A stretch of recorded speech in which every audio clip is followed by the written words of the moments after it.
Children are our future. Societies that help their children to achieve their full potential thrive and grow economically. That's why it's so important to protect our children from one of the greatest dangers they face: the toxins and particles in polluted air. Children, our future, crave clean air so they can survive and thrive. Our future craves clean air, but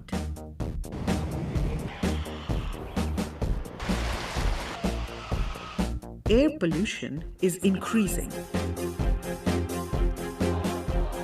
We are facing an emergency. 9 out of 10 children do not breathe safe air. Children are closer to the ground, to car exhausts and indoor smoke. They breathe faster than adults, taking in more of the polluted air. And their developing bodies are more likely to be damaged by the toxins in the air. Every year, 600,000 children die from breathing polluted air.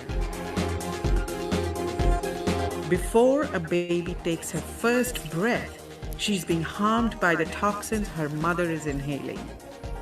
Half of all deaths from lung infection in young children in lower middle-income countries are due to air pollution. If that baby survives childhood, the daily damage done to her brain, lungs, heart will limit her chances of growing into a healthy, productive adult. Cognitive damage, lowering of a child's ability to learn, means children exposed to air pollution will struggle at school and fail to reach their full potential.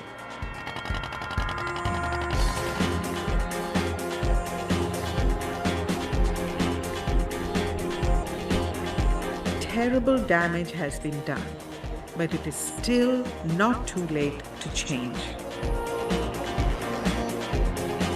By prescribing clean air for children, policymakers can save lives and protect them from the lifelong effects of air pollution exposure.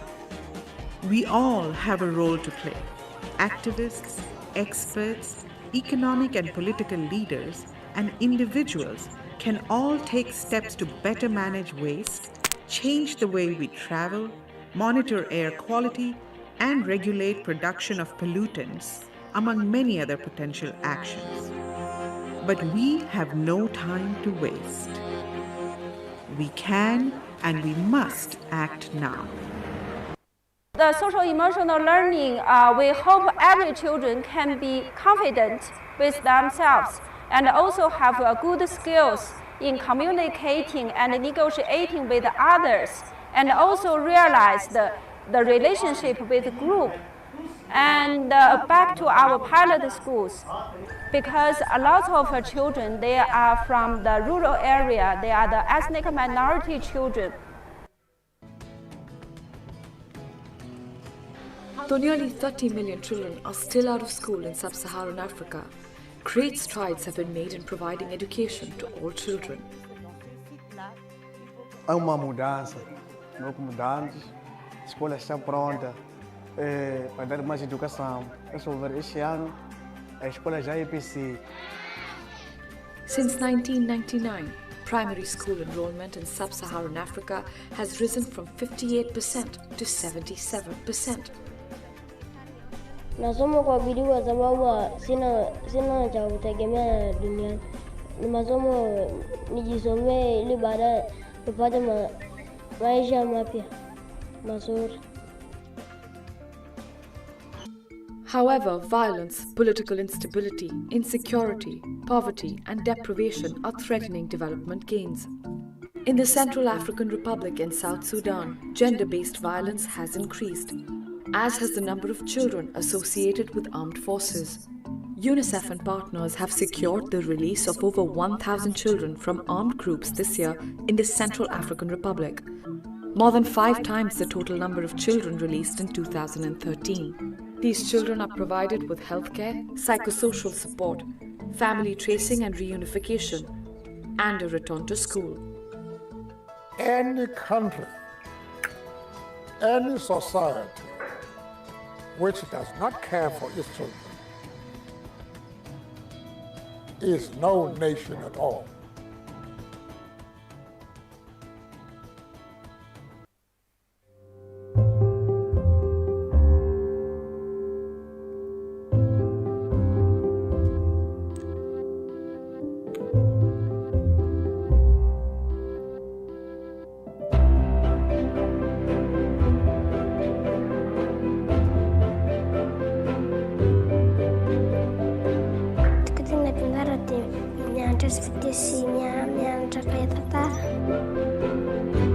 Lengua y dibujo. Aku fui matematika. Problem, multiplication.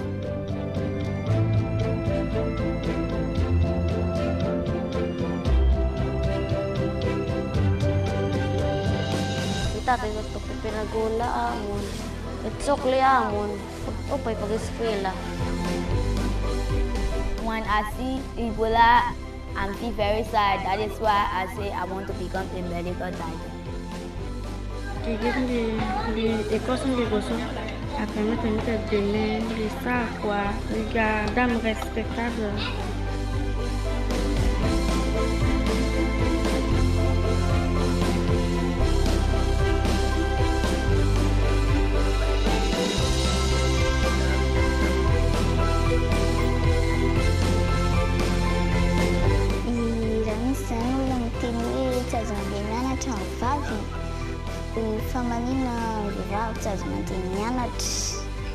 I do not think about my leg.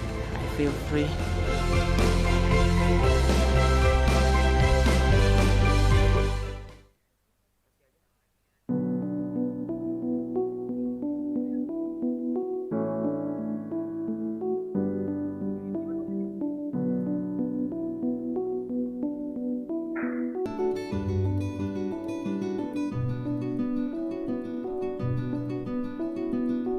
खाना नहुने चिज यो पहिला बच्चा पेटमा छँदा यो सुक्खा भात खाने सुक्खा रोटी खाने चलन रहेछ त्यो खाँदा नराम्रो हुने रहेछ यो हरियो परियो साग यस्तो बिटा यो गेडागुडीको रस यस्तो यस्तो खाए हामीलाई राम्रो हुने रहेछ यस्तो खानुपर्ने रहेछ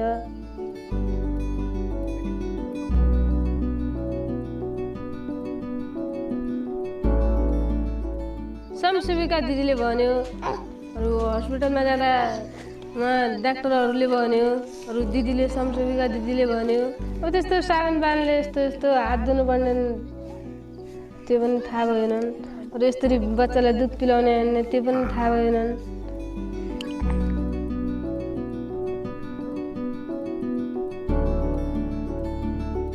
घरमा टोयलेट छन् अनि सरसफाइमा पनि बानी बसिसक्यो ऐलोमा आइसक्यो परिवर्तन सिक्नुपर्छ म्याडम यो यसरी यो तपाईहरु आउनुहुन्छ हामीलाई सिकाउनुहुन्छ त्यो हामीलाई एकदम खुसी छ madam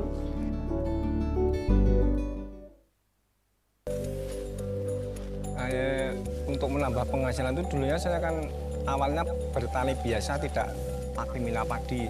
Saya terus mulai berpikir untuk menambah penghasilan itu saya dan dari dulunya kan mina padi sebenarnya sudah ada dari zaman dulu Mbak. Tapi kan belum seperti sekarang ini belum di secara profesional untuk memeliharanya. Dalam kita mencoba mina padi tahun 2011 itu Mbak, kita ya hasil belum maksimal. Dengan Dinas Perikanan sekitar tahun 2013 Mbak, terus kami dapat bimbingan dari Dinas Perikanan, dapat pinjaman modal untuk mengembangkan mina padi, alhamdulillah ya berhasil dengan cukup baik Pak, di luar dugaan. Setelah bekerja sama dengan FAO, khususnya dalam hal mina padi ini, kami sangat merasakan sekali peningkatan yang ada. Sehingga kami lebih percaya diri, petani pun semakin percaya diri, lebih-lebih dilihat dari segi produksi padi yang dihasilkan dari kerjasama FAO ini, 99% itu sangat bagus padinya. Untuk pengertian mina padi itu Mbak, mina padi itu ya padi sama ikan Mbak, itu saling menguntungkan Mbak. hama yang dari misalnya virus-virus dari yang nyerang akar itu kan ada kupu seperti serangga-serangga itu kan sudah dimakan ikan. Jadi sangat dia itu sangat saling menguntungkan untuk ikannya ya karena ada yang serangga-serangga dari penyakit padi itu dimakan ikan. وراها كورونا غالبا بعد 2.5 أو 3 أشهر فتأثرنا فيها نحن زيادة. كان في تسكير جزئي بالأول يعني هلا هيك خف المردود على المحل وخف المبيع لحتى نبقى مكفيين. عملنا اقتصاد قوي على حالنا. تقشف مثل ما بيقولوا. استخدمنا المدخرات الشخصية وتدينا مصاري لحتى نبقى مكفيين. نحن كلاجئين أثر علينا كوفيد 19. السوري مثلا عم يشتغل بشهريته، هو ما اشتغل هذا الشهر حيصفى بلا اجار بيت، حيصفى بلا اكل، منين بده يعيش اذا ما اشتغل؟ يعني اذا ما اشتغل وطلع مصروفه منين بده يدخر مصروف ثاني يعيش منه؟ لهيك وضعنا كلاجئين سوريين اذا ما اشتغلنا ما بنعيش. وما بدنا ننسى الشباب بهي الفترة. يعني اكيد ما حاجي انا اقعد ببيتي وما اعمل اي شيء، انا ما قادر اطلع اشتغل، بس انا قادر اتعلم من البيت، قادر اغير حالي. على طول الانسان يحط هدفه القمر حتى اذا خربت تصيب النجوم. نحن كدولة كشباب مهم جدا بالمجتمع، اذا نحن الشباب ما رجعنا المجتمع ما رجعنا البلد مين بده يرجع؟ قبل الكوفيد 19 كنا عايشين عادي يعني طبيعي، مدخول عادي ومصروف عادي، وبلشت هاي سكروا الجامعات، سكروا المدارس، سكروا الاشغال كلها يعني بشكل عام، يعني اهلي توقفوا اشغالهم ما عاد انه في شيء لحتى نتسجل بالجامعه، شغل يعني مثل هالحاله اللي صارت والانفجار، بعد هالانفجار اللي صار سكرت كل الاعمال. انا كنت عم بدرس بالجامعه وعم بعمل هندسه وما عاد فينا للاسف يعني. قبل الكوفيد 19 كنا الحمد لله عايشين مرتاحين وكل شيء، يعني ما كان في شيء عم بيأثر علينا. بس من بعد الكوفيد 19 صار يعني الوضع يضيق شوي، ما في شغل، اضطريت اوقف جامعه لكم شهر يعني، وعم نجرب بعدنا انه نمشي بهالوضع.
participants, I please the audience to turn off the microphone and turn on the camera, and not to activate the microphone without the access permission during the event. Thank you. Good morning and best wishes for all of us. I'm Erla Gia from Protocol and Community, Faculty of Economics and Business Unpad, as the MC today. We are glad to welcome you as the participants of the International Students Conference on Asian African Studies, or we call it ISCAAS, an event where the undergraduate students from Asia and Africa have a discussion about various economic issues in the conference with a theme called Reviving the Spirit in Facing Asian African Post-Pandemic Challenge on November 7, 2020. I welcome and thank all participants of the competition for the presence of two head of the Students Association, the head of the undergraduate program at PSP, and the vice dean for the Faculty of Economics and Business. And not forget to mention, we have also a sponsor for this event, first from Humongous Communities, Turkey and Option, Genius, Recognition, and Digital. Also, we have also many organizations from Radio IFAS Media Artistic. Today's series of events consisted of both maths, plenary sessions, parallel sessions with 20 minutes each, break time, plenary session, entertainment, and exciting learning for the participants. On these special events, we're going to have welcome hats. First is from Ms. Priscilla Hodman as Organizing Council President of IESC 2020. Would you please join me in welcoming?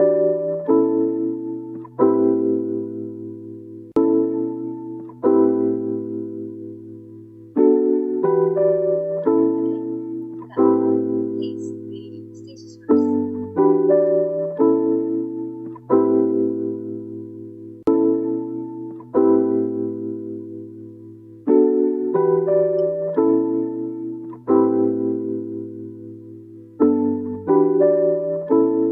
Clear your mind of limits and move into spirit.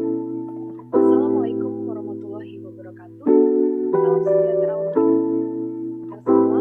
Om Swastiastu, Namo Buddhaya, Salam Kebajikan. Good morning and welcome to all participants and also plenary speakers of International Students Conference on Asia Africa Studies 2020. It's my pleasure to welcome all the participants today. The Honorable Vice Dean of Faculty of Economics and Business, Universitas Pajajaran, Mr. Thomas Setiawan, respectable Head of Economics Department of Economics and Business, Universitas Pajajaran, Mr. Nick Setiawan, respectable Chief of Student Association of Economics Pajajaran,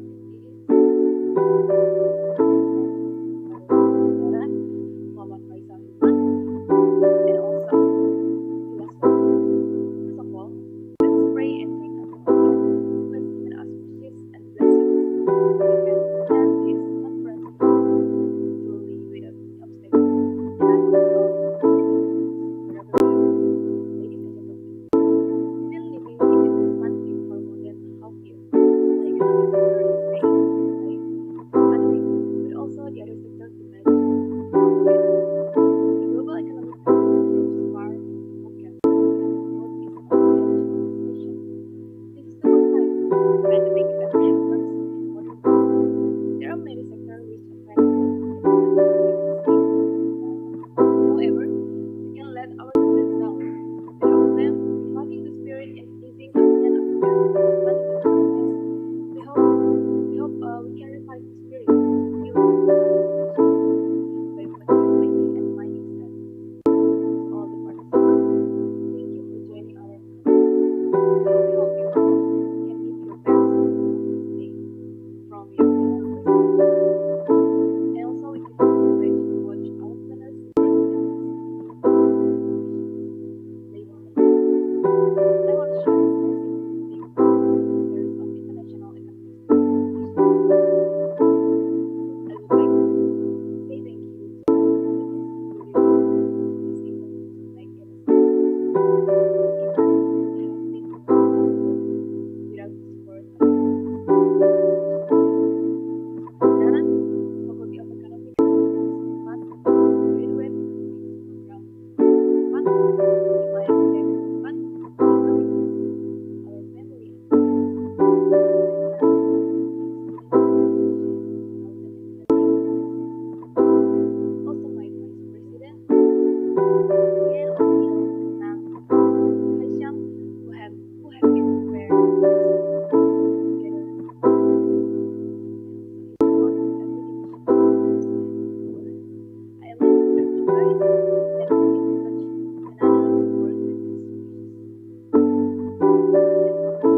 can attend here.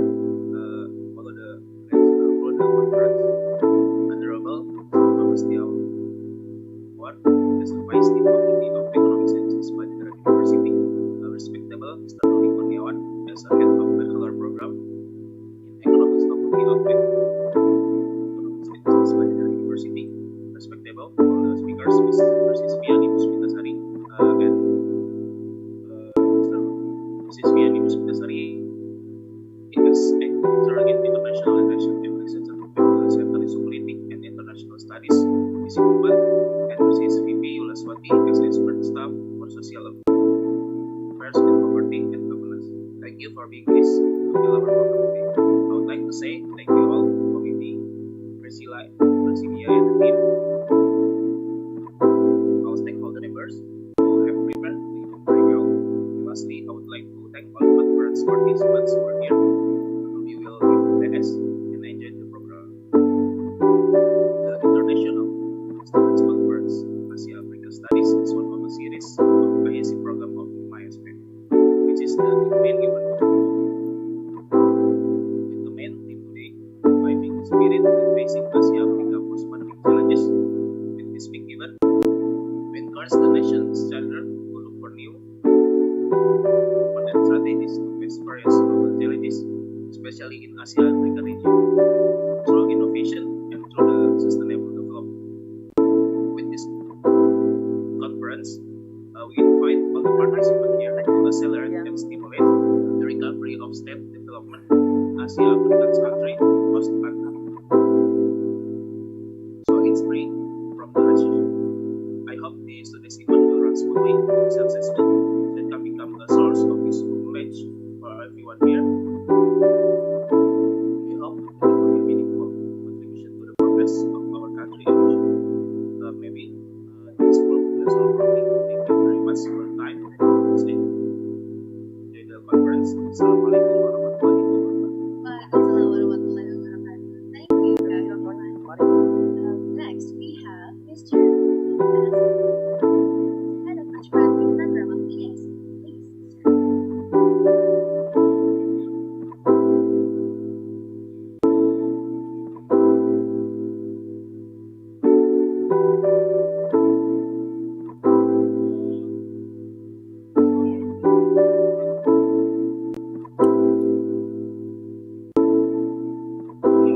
Guest speakers, here we have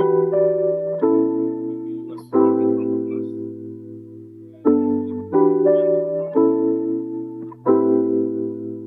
International Relations Program, and Honorable Vice Dean of the Faculty of Economics and Business, Thomas Setiawan,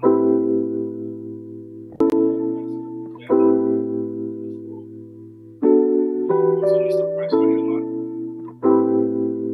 our chairman of the Undergraduate Economics Student Association, and distinguished delegates from Jepang, Universitas Pajajaran, Universitas Gadjah Mada di Jakarta, Bandung, and Universitas Multimedia Nusantara, and all participants of this conference. Assalamualaikum warahmatullahi wabarakatuh.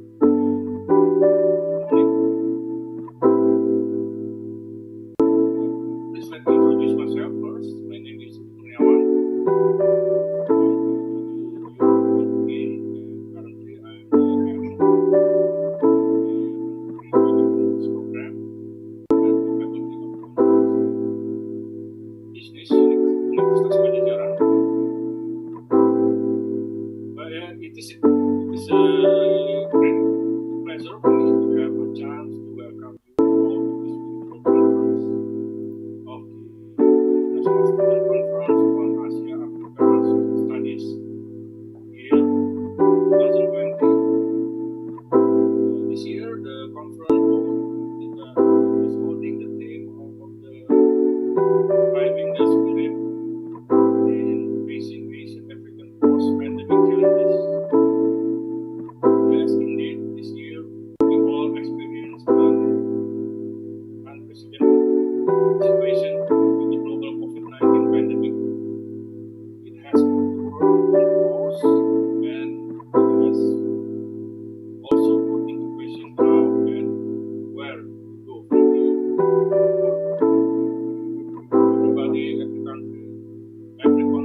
no boundaries, no race, no religion.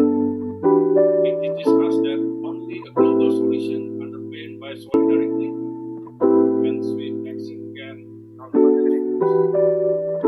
We must turn COVID-19 into a unique opportunity for Asian and African countries, especially the least developed countries in Asia and Africa, to recalibrate their development goals and design national development frameworks that can fast-track sustainable development in the future. In this case, the engagement from young people, especially youth students that participating in this conference today, in reviving the spirit of facing Asian and African post-pandemic challenges, is essential as we confront the health and economic challenges of today and the future. I would like to say to you that please think big and be bold. We count on you for your creativity and your fresh ideas for major projects. Ladies and gentlemen, finally I would like to thank and acknowledge all the delegates and also the committee who have worked hard to make this conference take place like it has been in the last couple of years. I wish everyone a successful virtual conference, and I look forward to hearing your discussion and learning from your insights. Thank you for the opportunity for me to make those welcome remarks. Thank you. Wassalamualaikum warahmatullahi wabarakatuh. Thank you, Sir. Waalaikumsalam warahmatullahi wabarakatuh. It was a warm welcome speech. Next, we have Mr. Thomas Muhammad, SIM, PhD, Vice Dean of Faculty of Economics and Business, to give a speech. Please, sir, you may start now. Thank you. Sekali lagi ya. Assalamualaikum warahmatullahi wabarakatuh. Selamat pagi. Welcome ya to all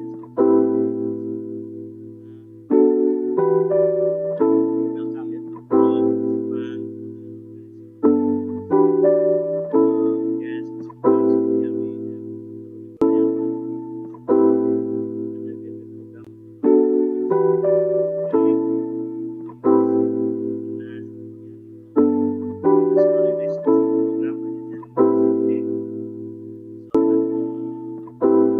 oh ya ini International Asia Studies 20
International Student Conference on Asia Africa Studies or ISCAAS 2020. Thank you for participating and attending the seminar with the team, Reviving the Spirit in Facing Asian African Post-Pandemic Challenge. Before the seminar starts, allow me to introduce our first speaker for plenary sessions. Our first speaker is Mrs. Vianney Puspati Sari. Mrs. Vianney Puspati Sari is an international relations graduate from Universitas Pajajaran. She obtained her Bachelor in International Relations with honor, and also her Magister in Management or from the same university. She has been working as a lecturer in International Relations Study Program, Faculty of Social and Political Science, Universitas Pajajaran since 26. Her interests comprise of issues concerning Indonesia foreign policy, global political economy, public diplomacy, food security, and development communications. Mrs. Vianney Pusplasari will bring the presentations about reviving the spirit of Asia Africa countries in the aftermath of COVID-19 crisis. Mrs. Vianney Pusplasari are welcome to give presentations. Okay, thank you very much, Kevin. Okay, good morning, everyone. I hope that you are happy and ready to have further discussion with me today. And allow me to introduce myself. I'm Vianney Puspitasari. I'm the lecturer from International Relations Department, Faculty of Social and here. As we know that 2 days ago, I was contacted by one of the committee and inviting me to come to this big event. Yeah, and I'm very happy because it has something to do with me because I was one of the alumni from Faculty of Economic and Business, although it is my second campus, yeah, in Magister in Management.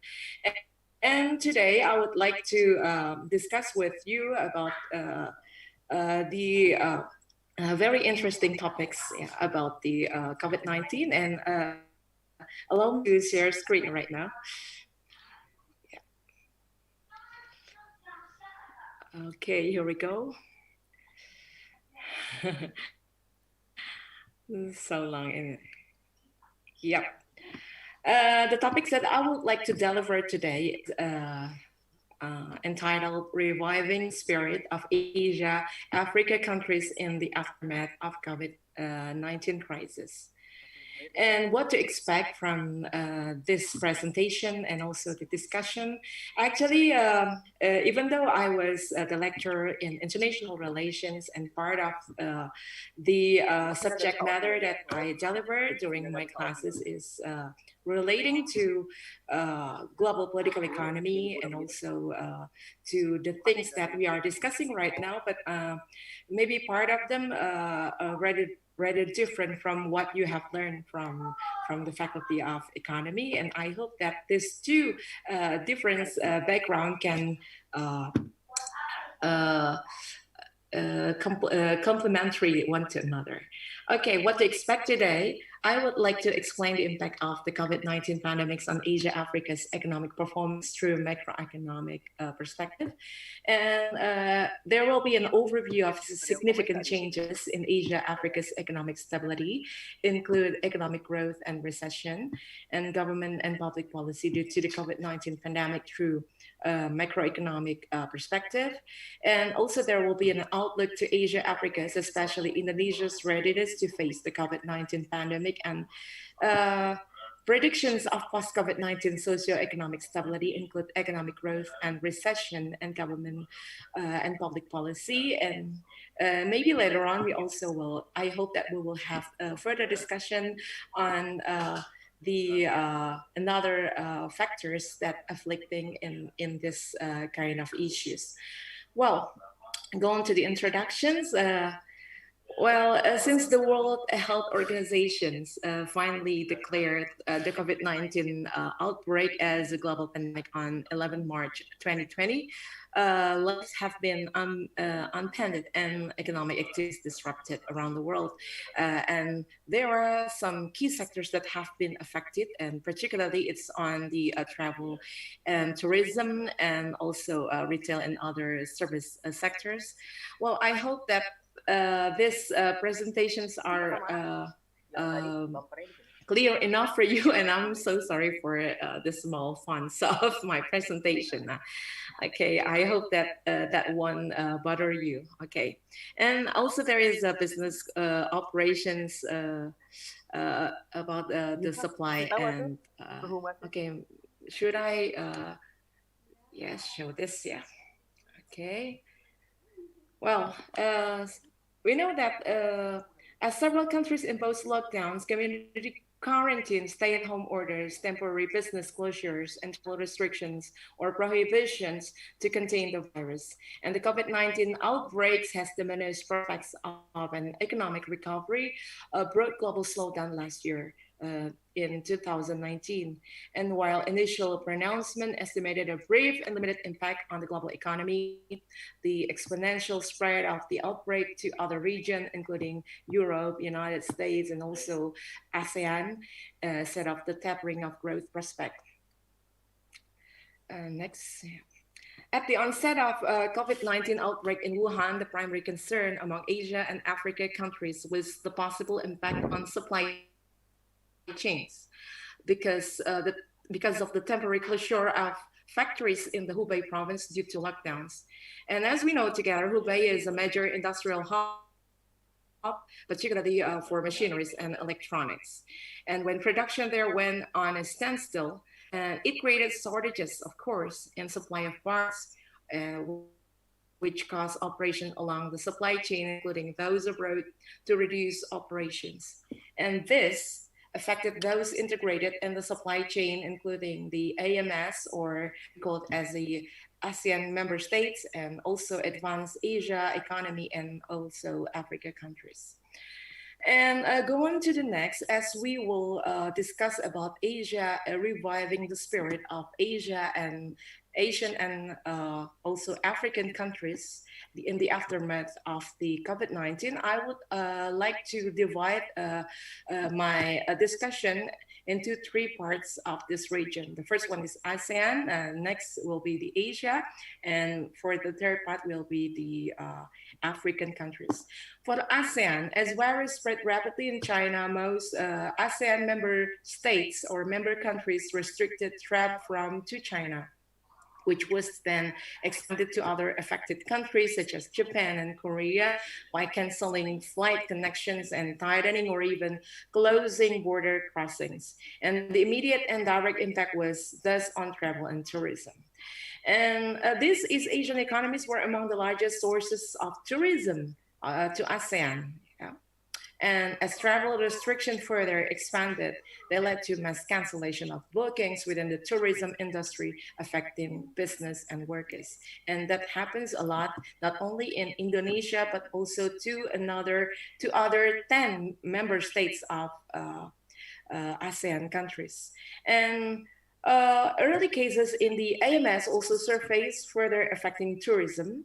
And accordingly, initial stimulus measure rolled out by the ASEAN member state targeted those in the tourism and allied industries and affected hotels, restaurants, airlines, and also small businesses, granted tax breaks and or emergency loans. Workers were provided subsidies, cash assistance. But up to now, we see that this is going to be the recession because we see that the unemployment is unavoidable for everyone in ASEAN countries. Next. Okay. Additional mitigating measures were also implemented in varying degrees. There has been social distancing and temporary closure of schools, offices, and non-essential businesses, lockdowns, and so forth. And the economic impact likewise intensified as the stoppage in production, disruptions in business operations, and widespread restriction on the movement of people resulted in losses for businesses and loss of livelihood and income for workers. And let's take a look at the Asia Pacific Economic Outlook in 2020. Here we have the real GDP growth rates in percent, and I took this source from IMF World Economic Outlook. And as we shall see here, there is four kinds of lines from Asia and Pacific with the red lines, and also Asia advanced economy. It's including China, Japan, Korea, and also Hong Kong and other countries. And also Asia economic what we shall see in emerging and development countries, including Indonesia, India, and also China and Malaysia, the Philippines, and Thailand, and also Vietnam. And for the yellow one, it's Asia MD excluding China. And you may look at this, you may see that this line shows some ups and downs, yeah. And we'll see the downturn here in 2021. Then we go to the next part. The Asia and Pacific region is also starting to recover tentatively, but at multiple speeds. Economic activity is expected due to a sharper than expected downturn in key emerging markets and to grow by 6.9% in 2021. It's around 0.6 percentage point lower than 0.3 percentage point higher, respectively, than in the June 2020 World Economic Outlook update. And the outlook varies by country depending on infection rates, of course, and containment measures, the scale and effectiveness of the policy response, reliance on contact-intensive activities, and reliance on external demand. In parts of Asia where the virus transmission rates are low, mobility and activity could normalize faster than elsewhere. And scaring is likely, however, as labor market participation has fallen and output is expected to remain below pre-pandemic trends over the medium term, with the most vulnerable in society likely to be hit the hardest. Next part, we see the forecast remain highly uncertain, actually, with significant downside risk. Resurgence of the pandemic cannot be ruled out, and also there has been geopolitical tension, particularly between United States and People's Republic of China, and that may also derail the recovery. And as you may see from the social media or from mass media, and we follow this news that there has been a hard trade war between these two countries, and it seems like there will be contagious to another part of the world. For example, like European Union. It's all depending on the result of the presidential election in the United States. And a rise in social unrest triggered by the pandemic, the disproportionate impact on the poorest and most vulnerable could compromise recent hard-won gains, or a return to risk aversion in financial markets could add to balance sheet vulnerabilities. And prospects for an early large-scale rollout of an effective vaccine also creates an upside risk. And this is a multi-speed recovery in Asia. It is taken from Johns Hopkins University and IMF calculations. We know that this, and the COVID-19 pandemic plunged the world into a sharp recession in the first half of 2020, and service sector activity, which relies on person-to-person contact, took a big hit. Manufacturing also weakened substantially, and global trade plummeted, and global growth is projected at minus 4.4% in 2020, and 0.6 percentage points above the June 2020 World Economic Outlook update forecast. And the upgrade reflects a better second quarter outturn in major countries that eased lockdowns earlier than expected. And recovery projected is to be more greater than previously forecast. And in 2021, global growth is projected at 5.2%, 0.3 percentage point lower than projected in June 2020, reflecting the persistence of social distancing into 2021. And actually, the pandemic is at various stages in the Asia and Pacific region, and many countries have successfully contained the first wave of the virus, although there have been second waves in some countries like Australia, Japan, Myanmar, as well as periodic localized outbreaks in other like China, Korea, New Zealand, and Vietnam. A small group is still striving to flatten the pandemic curve in India, Indonesia, and also the Philippines. Figures 21 will show you how it works, and yet others remain largely free on COVID-19, most Pacific Island countries. Countries across the region have exited from economy-wide containment measures at varying speeds, but some major restrictions remain in place. External borders are closed in most countries, exacting significant economic cost. And you may see in here that there is manufacturing and services PMI. It's PMI, as you know it, as purchasing, what we call it as this is the level for the manager, purchasing manager index. Yeah, this is the level for the manager, the level of trust of the manager to buy the forex or to come into the activity in foreign exchange, right? We have in here the data. China on the manufacturing. And also Asia, excluding China. And from the quarter 1 to quarter 2, raising, but on the other hand, there is a lowering in Asia in general. And also for Asia, excluding China, the number on the second quarter is lowering, but on the next quarter, on July and August, it's starting to boost again. And then we go on to the next. It's on the retail sales. There were some data about Singapore, Hong Kong, Malaysia, Indonesia, Vietnam, Japan, China, and Taiwan province of China, and also Korea. We see here that only Korea that stand in the on the good positions. Right? Economic activity is beginning to revive after the in the month of August, starting with China after hitting a trough in February 2020. China's growth received a boost from infrastructure, real estate investment, and a surge in exports, mainly of medical and protective equipment, as well as work from home related electronics. And this is being followed by a gradual recovery in private non-housing investment and consumption. And the economic contraction in the rest of Asia appears to have bottomed out in the second quarter of 2020.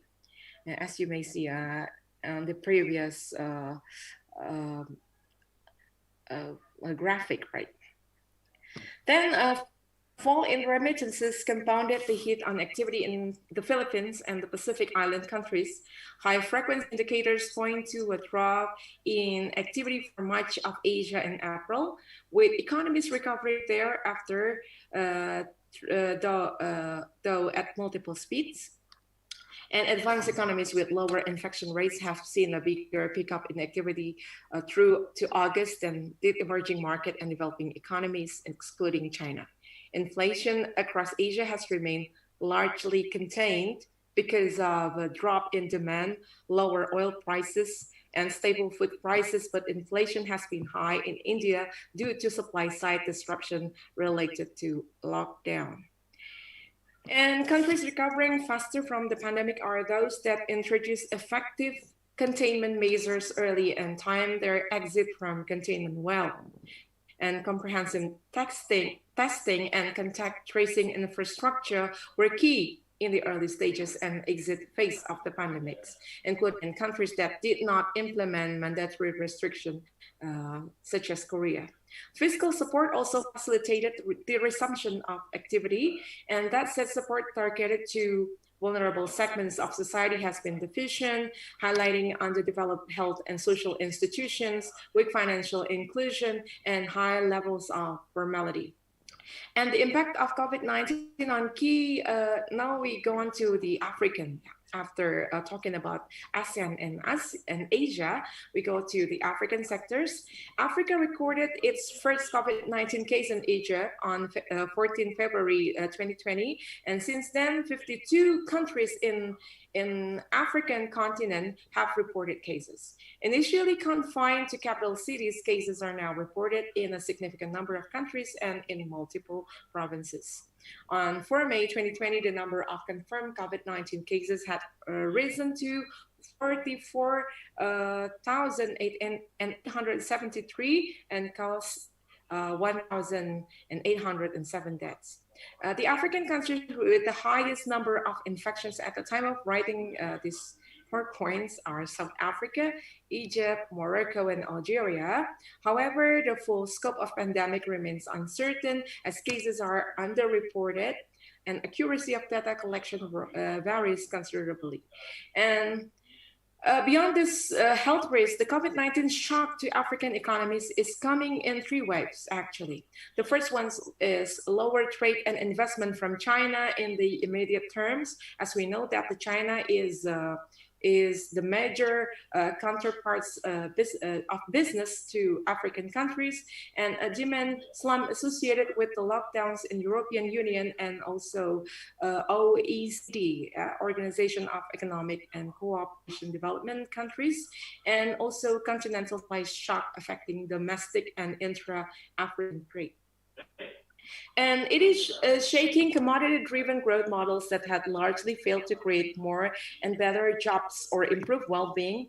On the health front, greater capacities to test, protect, treat, and cure are essential.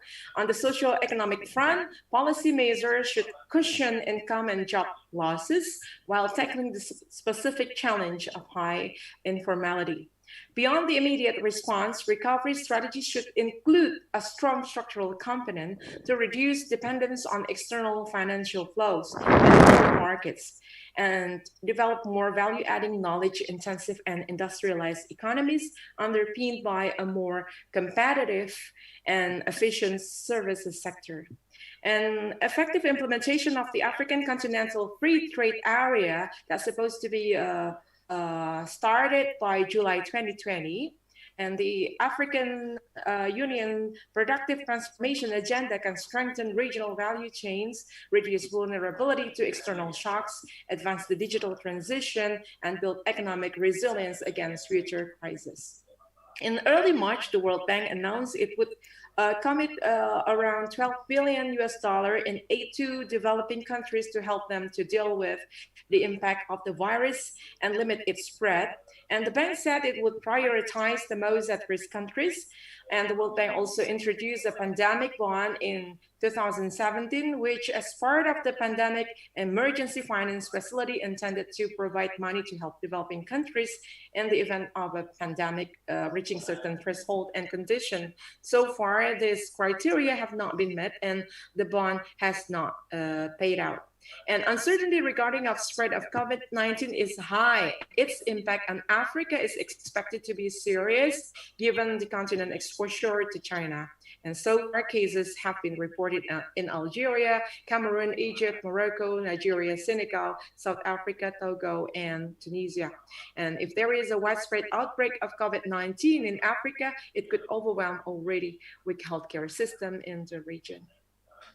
And according to ratings agency named Fitch, the coronavirus outbreak will have a downside risk for short-term growth for sub-Saharan African growth, particularly in Ghana, in Angola, Congo, Equatorial Guinea, and also Zambia, South Africa, Gabon, and Nigeria, and all countries that export large amounts of commodities to China. Yeah. Then, talking about the merger and acquisition activity in African countries, Africa has come through a period of prolonged political and economic uncertainty, but signs of future economic improvement were pointing to a modest increase in merger and acquisition activity in Africa over the next few years. And COVID-19 is likely to hamper this predicted upturn and result in the increased short-term uncertainty in terms of how it will affect investment opportunities in Africa, the continent's productivity and consumer demands. And also, there were other transactional risks. If the virus spread rapidly in Africa, countries might have to introduce similar measures to those taken in China, where areas were locked down, factories were shut, quarantine enforced, and travel bans imposed. And this event could potentially be significant enough to trigger the change to the term of an merger and acquisition transaction currently in progress, and deals could be delayed as a result of COVID-19. As I said earlier, that this actually have to be started in July 2020, but everything is delayed because of this COVID-19 crisis. Further, the virus could qualify as a force majeure, even causing more delay on terminations. And let's take a look at the pre-COVID-19 conditions as a comparison with the aftermath of COVID-19. Africa faces a dual public health and economic crisis that risks overwhelming healthcare system, destroying livelihood, and slowing the region's growth prospects for years to come. And prior to COVID-19, in 2019, the continent had already experienced a slowdown in growth and poverty reduction overall. And although with large differences between countries, the current crisis could erase years of development gains, according to OECD in 2020. And in 2009, Africa's GDP growth at 3.6% was insufficient to accelerate economic and social progress and reduce poverty. Growth per capita was around 0.7%, and job creation has not kept pace with the need to provide opportunities to the 29 million young people entering working age each year. And since 2000, Africa's GDP growth has largely been driven by domestic demand, around 6.9%.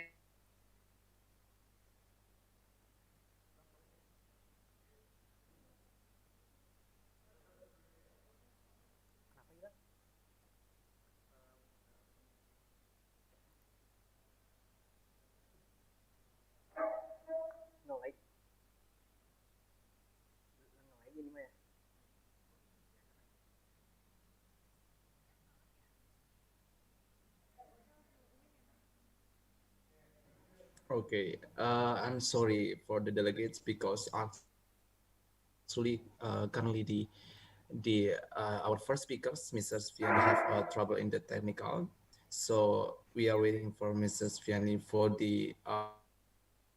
coming back to the session itself. So while waiting for Mrs. Vianney, that we can see that the topic was talking about the reviving the spirit of Asia Africa countries in the aftermath of COVID-19 crisis, and that we can see that so many data that was presented by Mrs. Vianney to talk about how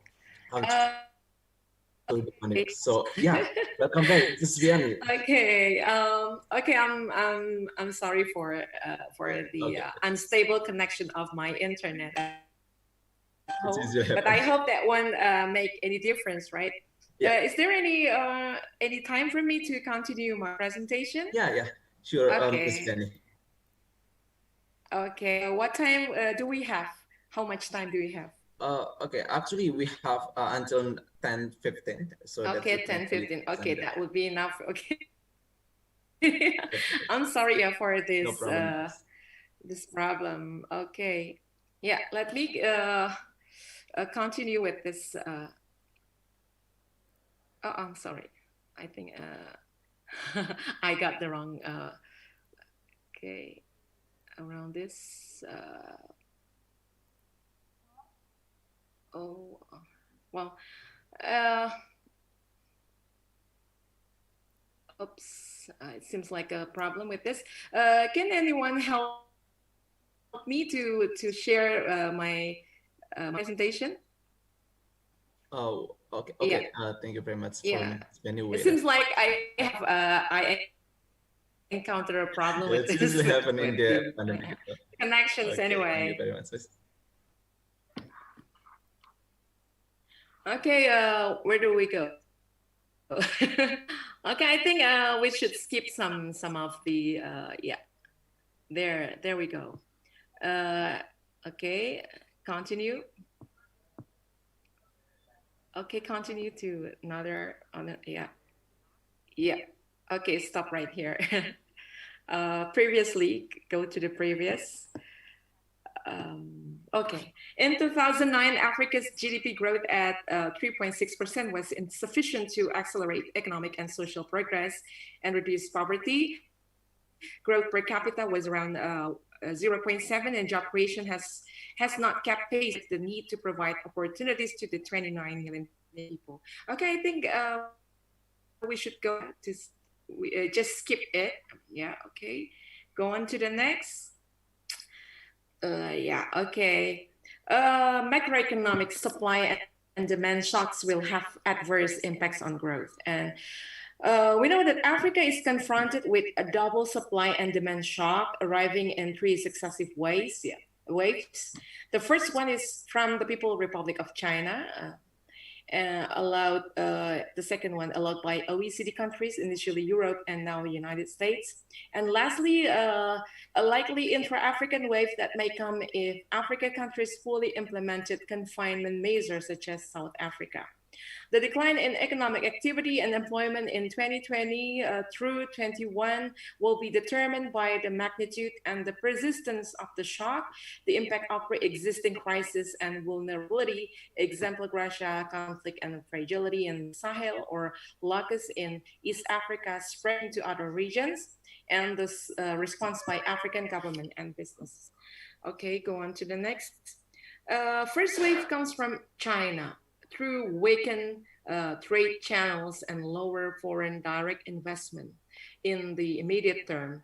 By contrast with South Africa or Ghana, these developed countries such as Zambia, South Sudan, and Mauritania do not have alternative to China as a buyer, nor do they have viable alternatives to their commodities for sources of growth. And for instance, South Sudan was expected by the IMF to be the fastest growing country in the world in 2020, growing by 8.2%, but mainly due to oil exports to China, accounted 19.8% of its total exports. Investment project will also be delayed or canceled as country of origin of FDI go through and recover from the crisis. Next. And this is the export to China, the figure one, from 2014 to 2018 average in percent of total exports from South Sudan, Angola, Congo, Eritrea, and who is it? And also top 5 sources of foreign direct investment into Africa. Yeah. We see here, I hope it is clear enough for you to see, China around 16%, United States 8%, United Kingdom 5%, United Arab Emirates at 6%, and France at 8%. Next. Okay. A second wave will arrive from OECD countries due to the EU demand slump associated with the lockdown and the health and tourism. We know that today many European Union countries are experiencing lockdowns, as the number of the people affected by COVID-19 are rising. Yeah. And finally, a third wave could come from the shock on internal demand and the slowdown of intra-African trade. The shock to internal demand will be driven by disruptions in household and business spending and will particularly hit countries affected by strict confinement measures, such as South Africa. Travel restrictions and eventual business shutdowns to prevent spread of disease could also hamper regional sourcing, which currently stand under 15%, and endanger cross-border informal trade, which is estimated at about 1/3 of Africa's trade. Given the rapidly changing situation and high uncertainty, growth forecasts are constantly being updated, unfortunately downward. And a recession in several African countries, the first in 25 years, is now likely with rippling effects on already high poverty numbers. Next. Okay, here is the forecast of COVID-19 impacts on Africa's GDP growth, according to institutions, and also Africa's GDP growth prospects. Okay, you can see yourself here. And I'd like to jump to another page. Next. And about the fiscal position, the health and economic shocks will quickly put some African countries on an unsustainable debt path. African national debt have been rising in years, and several African national debts were relatively low before the present crisis. African countries have debt to GDP ratio averaging 60%, except for four countries, Sudan, Eritrea, Cape Verde, and Mozambique, with debt to GDP ratio exceeding 100%. Okay. Next. However, IMF data show that debt level have been increasing rapidly in recent years. Oil exporting countries and countries that previously benefited from debt cancellation have been driving the rapid accumulation of public debt in Africa. Oil exporting countries such as Angola, Cameroon, Chad, Gabon, and Equatorial Guinea saw their debt to GDP ratio more than double in 2018 compared to 2010 level as fiscal deficits widen after the end of the commodity price boom in 2014. And half of the HIPC countries saw their public debt as a percentage of GDP increased by at least 50 less than 10 years after having benefited from significant debt relief. Okay, next. Impact of the COVID-19 crisis on African government fiscal position and debt trajectories. The COVID-19 pandemic will be highly disruptive to development financing in Africa, regardless of the source of revenue. Balance of payment and global integration, overdependence on global markets for essential goods, inputs, tourism, and financing will magnify the effect of the crisis. We know as long that there's no vaccines or panacea for this COVID-19 disease, it's very impossible for the international economy to run well as previously exists. Okay, dependence on imports of food and pharmaceuticals. Nearly 2/3 of African countries are net importers of basic food, and crisis-induced shortages could severely impact its availability. In West Africa and the Sahel region, 11.4 million people are estimated to be immediate need of assistance. This situation is likely to worsen, mainly due to the impact of the pandemic. By June to August 2020, 17 million people are projected to be in a critical food security situation or worse, including 1.2 million in an emergency situation. Overall, the association of the health and security crisis could tip more than 50 million over the edge in a food crisis situation. Next. And there are three types of countries may face food security crisis, and their pre-crisis environment will have an impact on their policy and economic responses. Countries already affected by food crisis like Niger, Mali, Burkina Faso, where 2.5 million children are undernourished will undoubtedly suffer the most. And for this situation, actually, in Africa, there has been some steps that has been taken by the international organizations such as OECD or United Nations that currently try to give their help in tackling the problem in African countries. Countries with good agriculture production capacity could relaunch local productions, and Cote d'Ivoire and also Senegal and Ghana and Cabo Verde or Cape Verde, they are successful in tackling down the problem because of they can relaunch local productions. Next.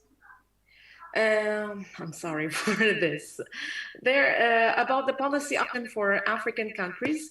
Policy option to face the COVID-19 crisis in Africa in the immediate term with the support of international community, African governments should concentrate efforts on preventing the spread of the virus, invest in preparedness and early detection mechanism, and deploy emergency relief measures, notably in highly informal sectors, in order to alleviate the immediate immediate healthcare crisis, OECD and other major producers of medical products should refrain from export bans and other trade policies that fragment production and increase the cost of essential supplies for import-dependent countries.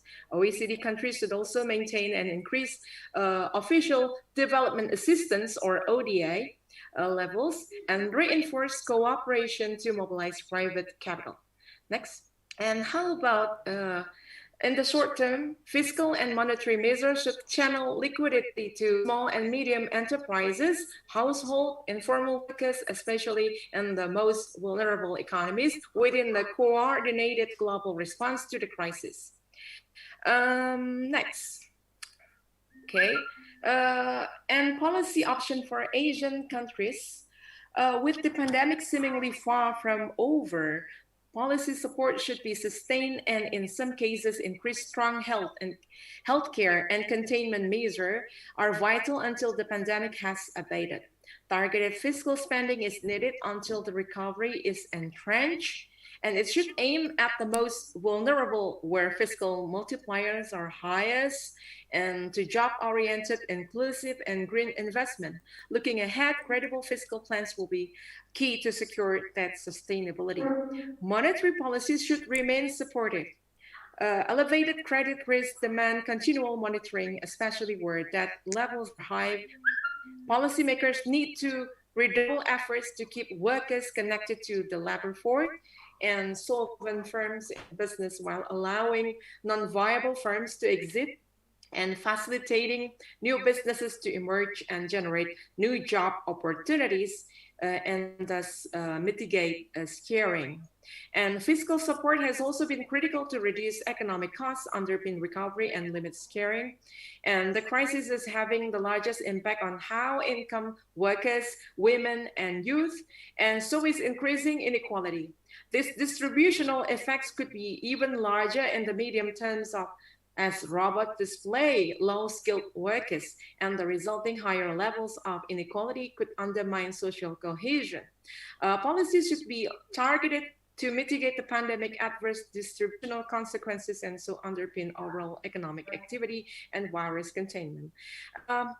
What I'd like to emphasize here, as the automation has taken place since the early 2019, like example in Indonesia, where the human resources are replaced by the automation or robotic resources, such as we can see not only in plant but also in some service sectors. Yeah.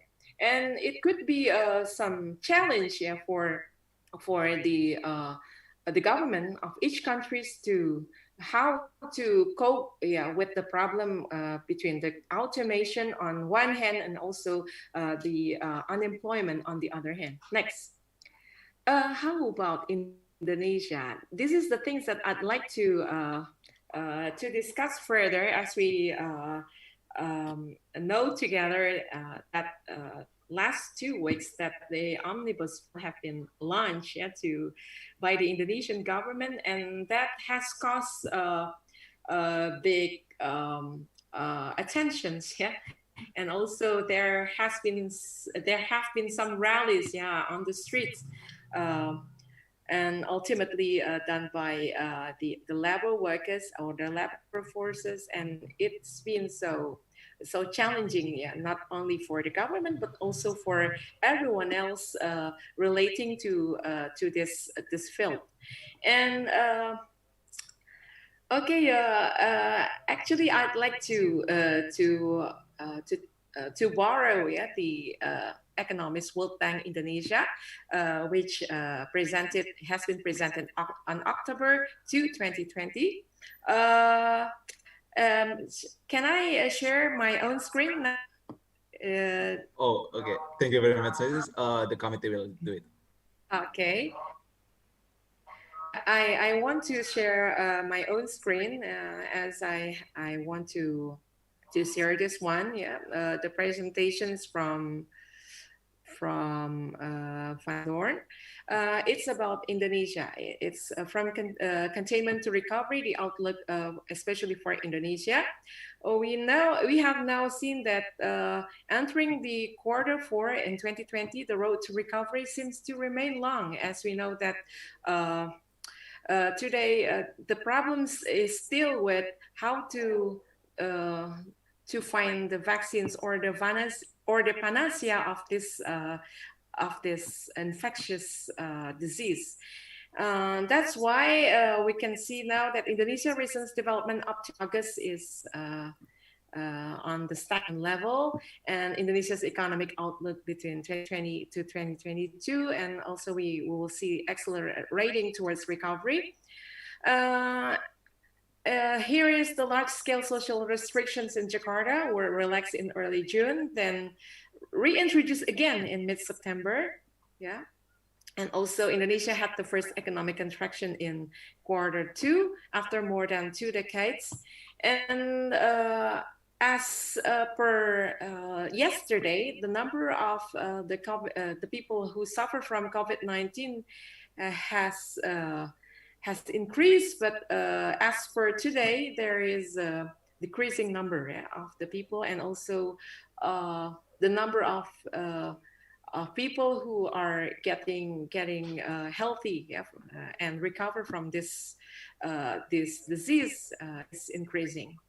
And we know that the sectors exposed to external shocks and mobility restrictions were hit the hardest. Knowledge-intensive service held up, and manufacturing, trade, hotel, restaurant, and transport contracted sharply in Q2. Even though that the social distancing and also the PSBB in Indonesia has been released, but it is still we still face some problems, and also the high risk of contagious disease from COVID-19. And anyhow, this put the big challenge, the big challenge for Indonesian government and also for Indonesian people how to cope with this problem. But alongside with these conditions, actually, government of Indonesia, not only the cabinet, but also some ministry, for example, like Ministry of Foreign Affairs and also Ministry of Trade. Now they are currently doing some diplomacy to the traditional markets such as Bangladesh and also some African countries. As we shall see that it is rather bizarre for everyone who experience a lot that our counterparts in trading and also in business, mostly coming from United States of America, European Union, and also People's Republic of China and Japan. But today, the Indonesian government also try to cooperate with the people from across the world. Now Indonesia is also is still doing their diplomacy, trading diplomacy, and also corporate diplomacy with their counterparts in African countries such as Nigeria, Algeria, and also with South Africa.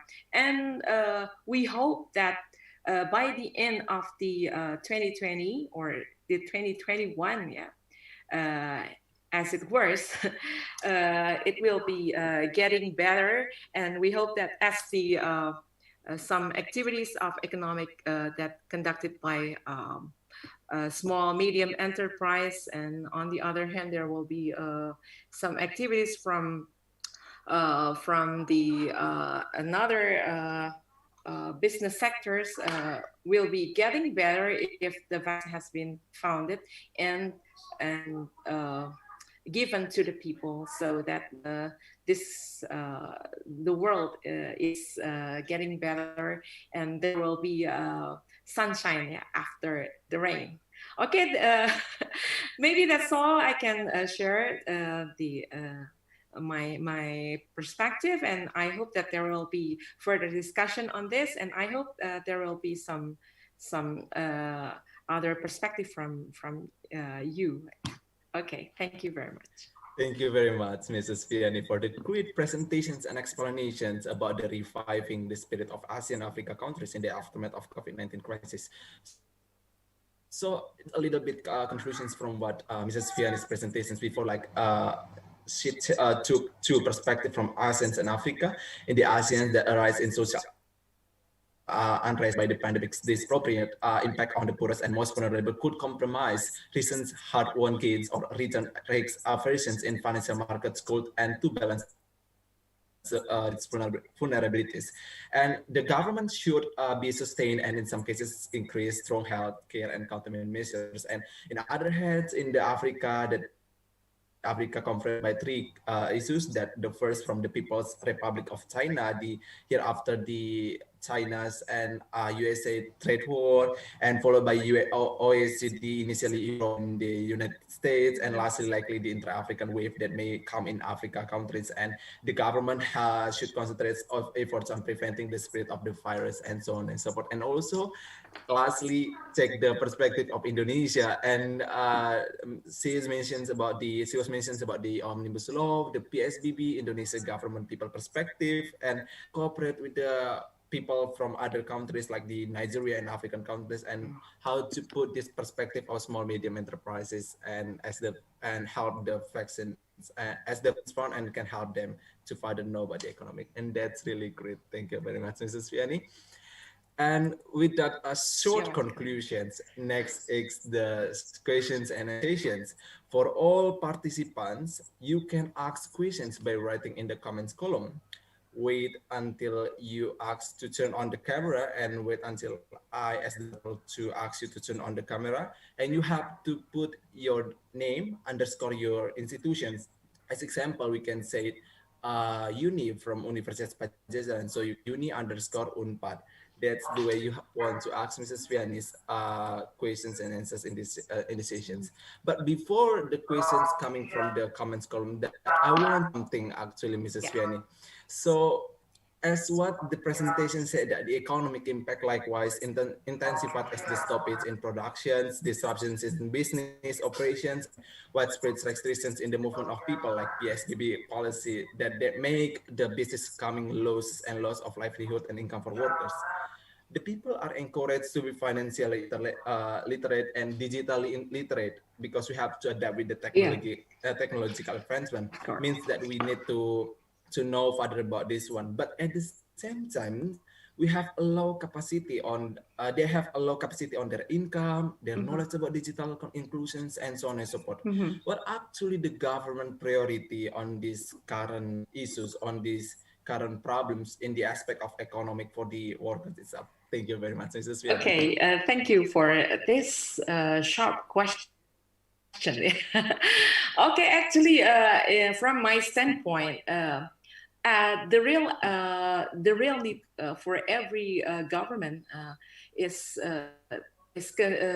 relating to their obligations to protect its people from harm, to give its people or give their people a wealth according to some standards that they could give. Yeah. Okay. In my view, that the government now actually are facing many challenges coming from not only from inside of the country, but also from the systemic factors that coming from outside. As we know that Indonesia are depending on the capital coming from abroad. So this is the thing that actually have something to do with the productive factors. As you learn from your study in Faculty of Economic and Business, we know that there are at least 4 factors that have to be met. First one is the natural resources and also human resources, and we have already known that Indonesia is very rich with these 2 kinds of factors. But on the other hand, we exploit or we cannot use these natural resources anyway if there is no capital resources that will accelerate the process of the productivity of or the process of productions. So it is unavoidable for the government to invite as many as the investors coming from abroad. And you know that today we are very depending so much on People Republic of China, as we know that they can provide some some capitals, and to support the development in Indonesia, as well that today that the President Joko Widodo has his main plan in developing Indonesia through infrastructure development, and it really so much challenging and burdensome on the other hand, because like you said earlier, that while we are developing, while we are using our full power to development of infrastructure, but on the other hand, there are many people suffering from the COVID-19 crisis, and not only on the health sector, but also what is meaning the most is on the socioeconomic factors. You know, people are losing their jobs, and they have to be laid down at home without doing nothing, but their basic needs has to be met. We cannot avoid this. And we know that the government also gives some supports, to this level of to this of the citizens. We know that the government has give some financial support, as many forms of this, if I was not mistaken, and people are supported also for the students. They are given some supports how to continue their study without have to be coming their campuses or to schools, and that's why, and now we are very depending on electronics and also on the internet.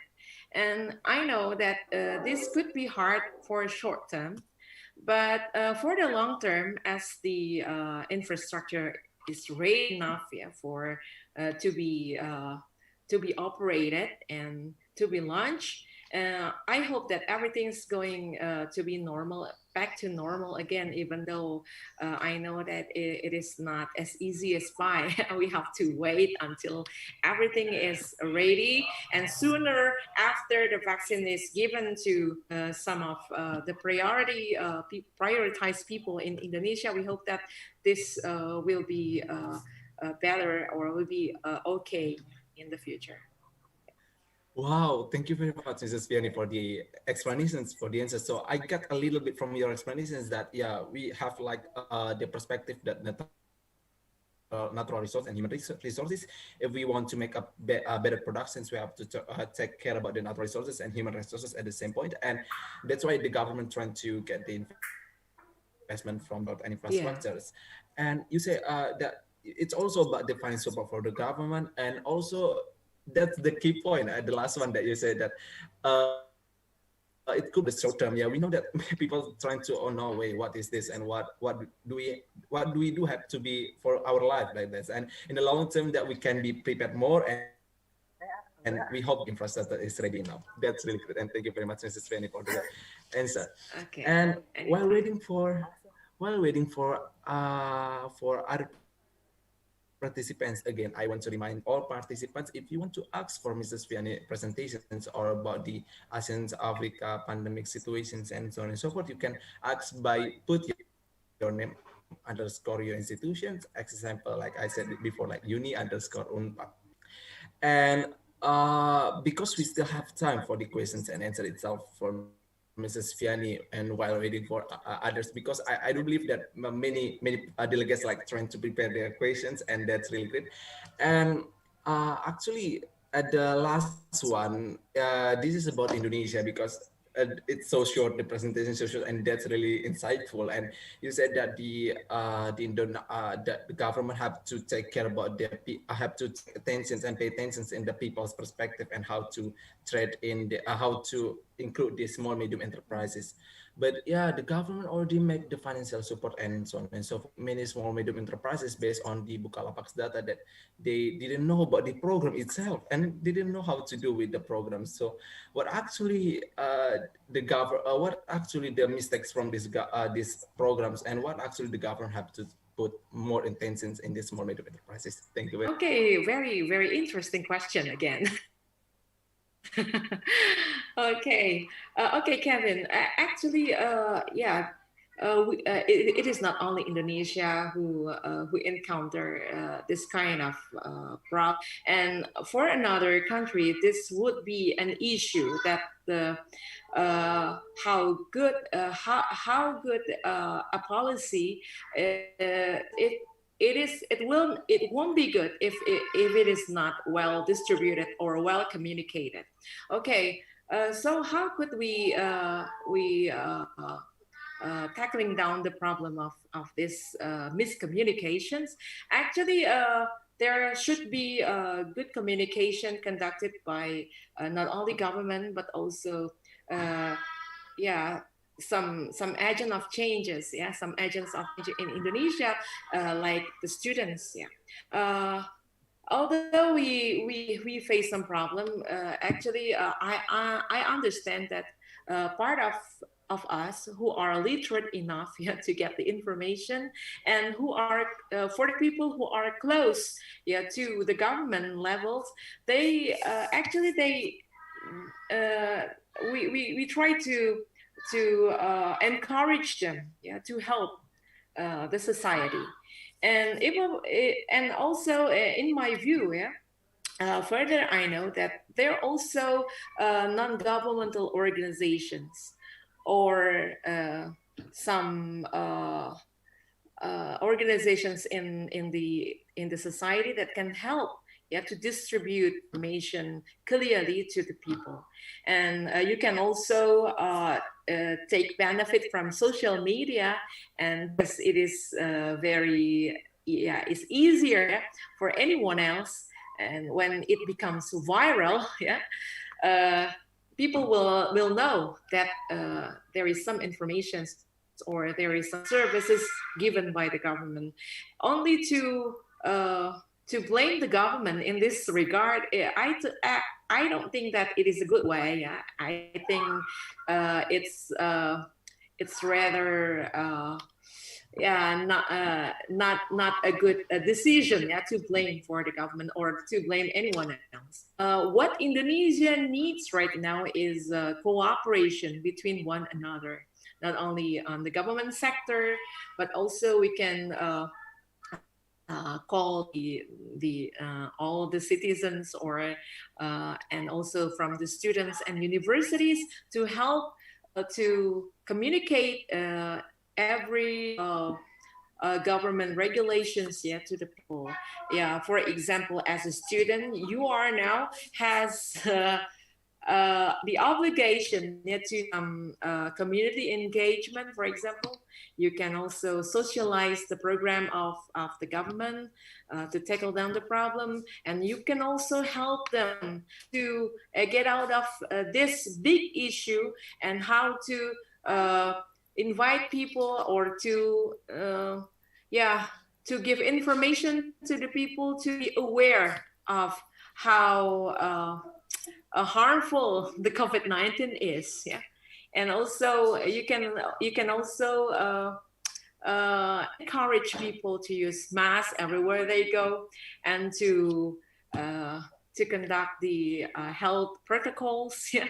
And this is the things that until now I still see that some people are not aware doing this, and this is actually, yeah, it is the obligations of everyone to do such things. Wow, thank you very much, Mrs. Winnie. Yeah, as the last statement that yeah, many people have to think about the government protocols, the how they think have to be they have to as the students have to take our perspective and do our jobs and our tasks. So again, I invite all participants to ask with you can put your name underscore your institutions while we are waiting. That I want to give a short conclusions about the previous questions that we have to encourage the society encourage the society about the existence of the small medium enterprises. We have to take attention of the partnership from all participants like private companies and so on and so forth. And the students itself have the proper important and the important roles. And well, we see one questions from Unpad, from Putri. So Putri, you can turn on your camera, you can turn on your microphone, and you can ask directly for Mrs. Vianney. Time is yours. Hello, Miss Riani. I would like to ask, after the vaccine is distributed, I would like to ask uh, after the vaccine is distributed, I would like to ask the first prioritize focus the resource and time into ensure the effectiveness of our recovery. Thank you. Will you please put it more clear questions? Yeah. Yeah. Yeah, let me conclude this for you. Your question is if the vaccine has been given to you, will happen like that, or okay. Okay, good questions. You know that the vaccines is not automatically found, yeah, right? Because it needs time to produce, and also needs time to be distributed, yeah, to all part of the country around the world. And we know that there are some countries who have produced it. Besides Sinovac in China, there are also some producers from France and also from the United States of America, and there are also producers from Australia and many parts of European countries. And in my view, that the vaccine is one of the key to solve the problems, but I think the recovery is doesn't take overnight. It means that we need time. Yeah, we need time to wait, and we there must be some process that has to be taken. And but I'm sure that when this happened, not only in Indonesia but also across the continents and also around the world, uh, the things will get better, but it takes time, of course. Yeah, according to some predictions, yeah, made by the international organizations such as OECD or IMF.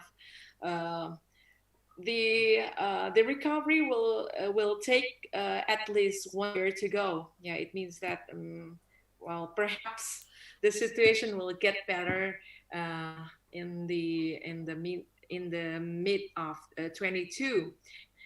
For the time being, yeah, while waiting, it's time for us to set some action plan.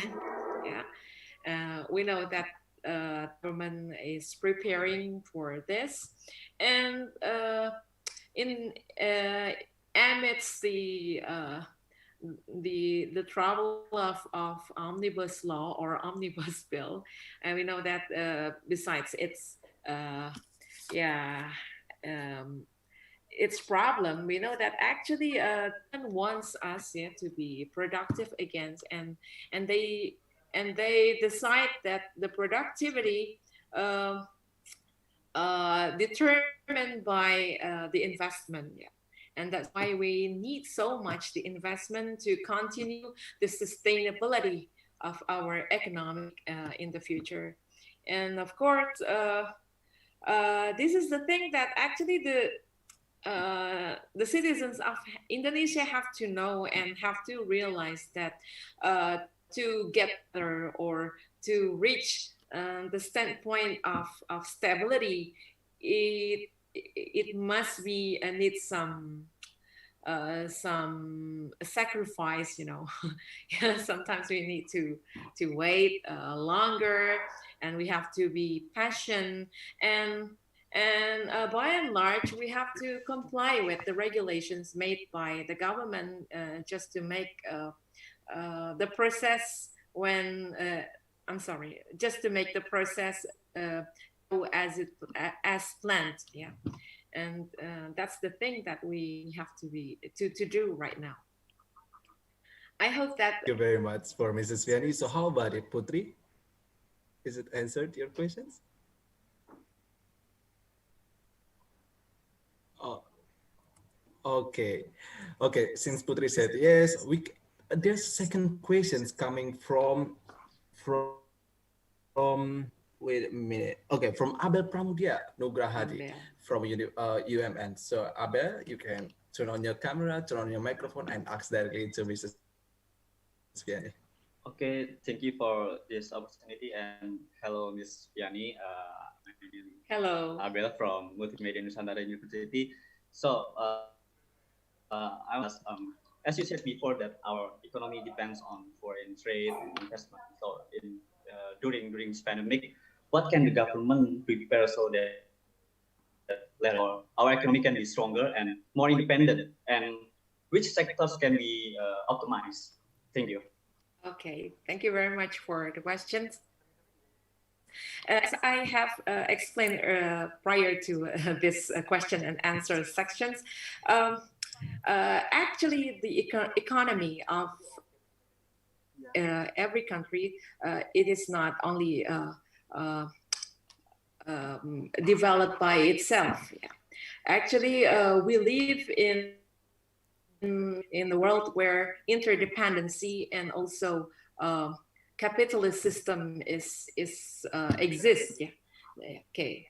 And when we live in these conditions, we know that we are influenced by what happened outside of our country, and also what happened in our country will give impact, yeah, to other countries. And that's why the thing that the government should do, yeah, to strengthen its economic conditions is actually can be done by the policy that they will make according to your subject matter. The policy that the government can do is on the monetary policy, and also in fiscal policy, and in income policy. And the government should prudently, yeah, they should be careful in regulate or making the regulations that is equal, or that what we call that guarantee the equality before the law. It means that no matter how rich you are or how your economic conditions, but the government should give their service, yeah, to the society, to the citizens, without seeing their level of wealth or anything. Then the second thing is actually, as we live in the globalization era, the things are very influential, as I said earlier. It means that the Indonesian government need also to activate its diplomatic capacity, such as in my department, we study that government can cope the problem with the cooperations by doing some diplomatic activities, such as making some diplomatic relations to the counterparts or any other states. And that can also be helped by the society or the citizen by conducting public diplomacy. You know that sometimes diplomacy alone cannot go well because well, sometimes we face the problem with the communication. So that's why, as we live in a democratic country, and also any other country in the world are democratic too, so it means that we can also influence, yeah, the public opinion in other countries to give their help to us, or to give us some official development assistance that can develop our economic stability in Indonesia. And at the same time, we can also we can also be supported by any other factors, such as uh, public diplomacy conducted by the multinational corporations coming from Indonesia, or even the small and medium enterprises, and they can give a lot more support to the development of Indonesia.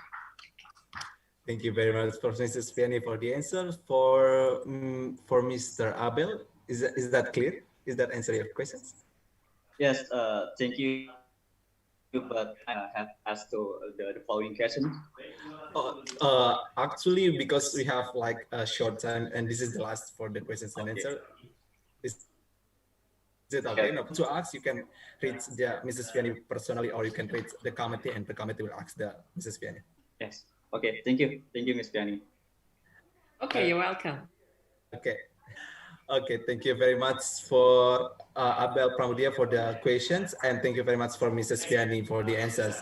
Because this is the last one, and that's the last for the questions and answers for Mr. Nurul Huda from Universitas Pajajaran.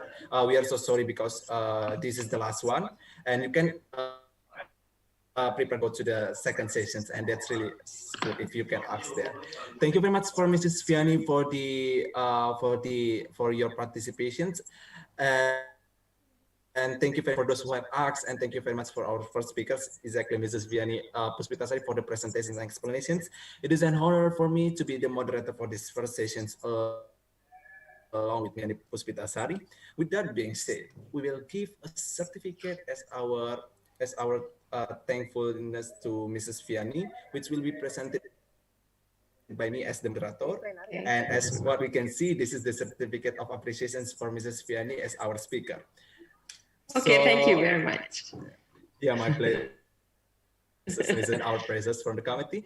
We will take a photo before we go, Mrs. Vianney, and we can take our photo, and committee will take it and count it. 1, 2, 3. Once again, we can say cheese or whatever. Again, 1, 2, 3. Please. Thank you very much, Mrs. Vianney, for the places and for the giving time. And because of the first plenary sessions, thank you very much for the sessions, and have a nice day. And I return the microphone to the MC itself. Thank you very much. Thank you.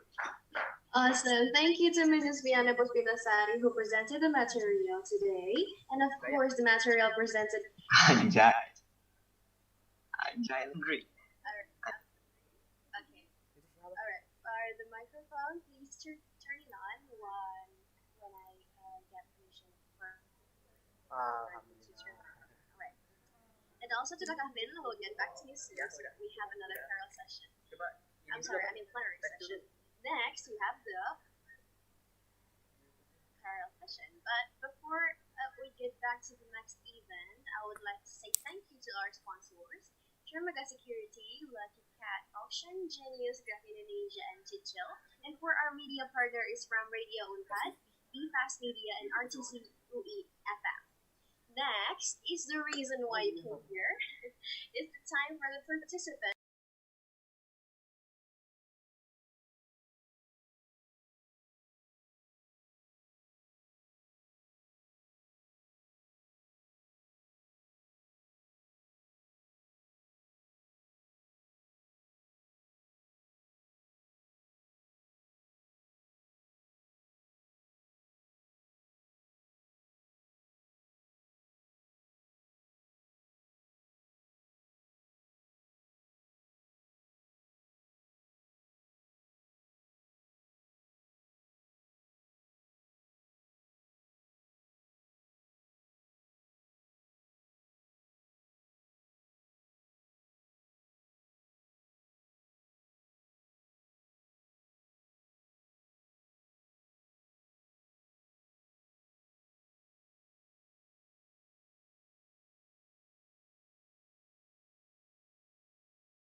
Kalau berbicara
beras, minyak, telur, hasil sayuran dari kebun pangan, serta voucher listrik dan air.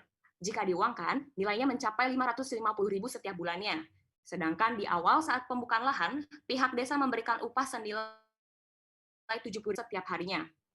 By obtaining food as a reward from the agricultural activities, the results of this gotong royong activity is seen by the fulfillment of the food needs from the hard work of the residents themselves. Sorry. And now we get to the end of the results section, food security. In this section, it is proof of whether the implementation of gotong royong properly helps in maintaining food security in time.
Masuki dunia musik yang dibuat khusus untukmu.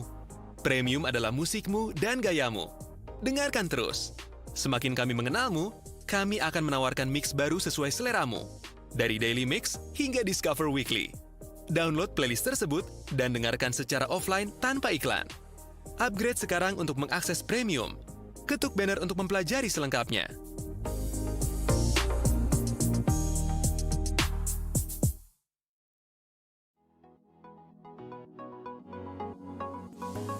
Nggak mau ribet dengan kartu kredit atau pulsa, tapi pingin dengerin musik secara offline, tanpa iklan dan tanpa batas di Spotify Premium dengan puas?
Buatku, Spotify Premium itu cocok banget buat pesta. Habis lagu yang bagus, disambung lagu bagus lain. Bisa dansa terus, dansa romantis juga bisa. Dapatkan akses sehari hanya dengan Rp4.990 dan kamu bisa membawa Spotify Premium berpesta seharian penuh. Roti dan selai, bunga dan kumbang, Romeo dan Juliet. Beberapa hal dalam hidup memang ditakdirkan selalu bersama. Sama halnya dengan dengerin lagu secara offline, tanpa iklan dan tanpa batas di Spotify Premium. Hanya Rp54.900 per bulan.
Kini ibu sedang susah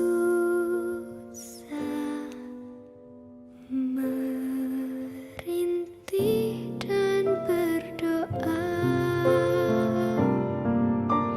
Kini ibu sedang susah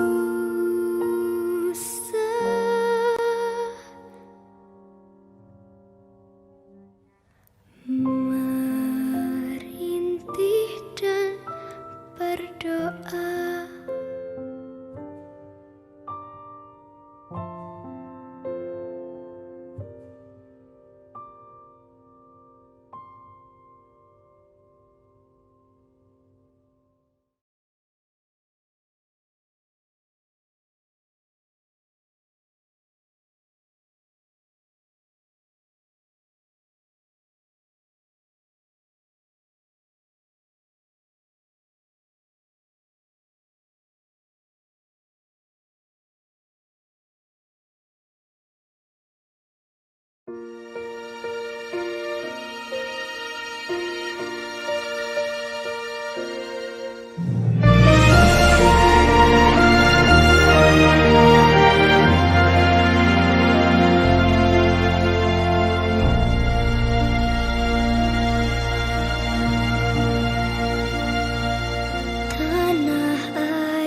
Children are our future. Societies that help their children to achieve their full potential thrive and grow economically. That's why it's so important to protect our children from one of the greatest dangers they face: the toxins and particles in polluted air. Children, our future, crave clean air so they can survive and thrive. Our future craves clean air, but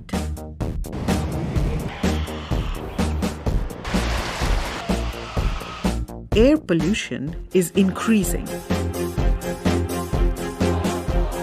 We are facing an emergency. 9 out of 10 children do not breathe safe air. Children are closer to the ground, to car exhausts and indoor smoke. They breathe faster than adults, taking in more of the polluted air. And their developing bodies are more likely to be damaged by the toxins in the air. Every year, 600,000 children die from breathing polluted air. Before a baby takes her first breath, she's being harmed by the toxins her mother is inhaling. Half of all deaths from lung infection in young children in lower middle-income countries are due to air pollution. If that baby survives childhood, the daily damage done to her brain, lungs, heart will limit her chances of growing into a healthy, productive adult. Cognitive damage, lowering of a child's ability to learn, means children exposed to air pollution will struggle at school and fail to reach their full potential.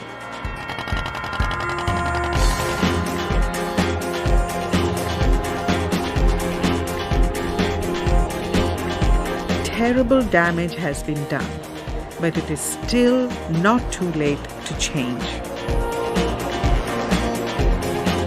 By prescribing clean air for children, policymakers can save lives and protect them from the lifelong effects of air pollution exposure. We all have a role to play.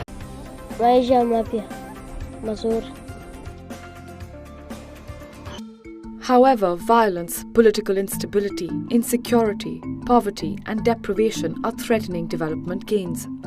In the Central African Republic and South Sudan, gender-based violence has increased, as has the number of children associated with armed forces.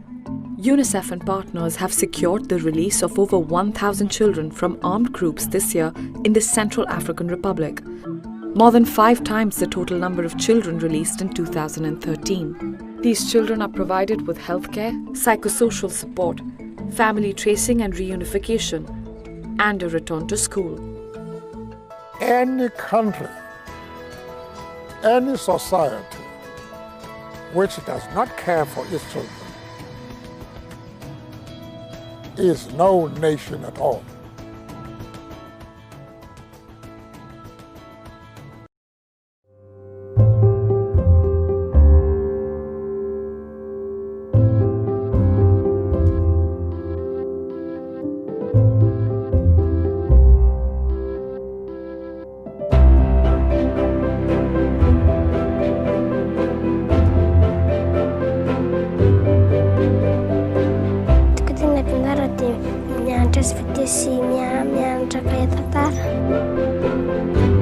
Lengua y dibujo. Apa foi matemática? Problema, multiplicação.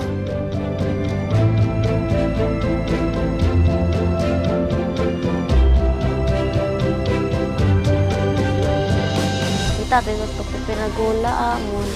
Itsokli amon. Upay pag-eskwela. When I see Ebola, I feel very sad. That is why I say I want to become a medical doctor. Les cosas que gozo, a permitir de tener esa agua, ya dame respetable.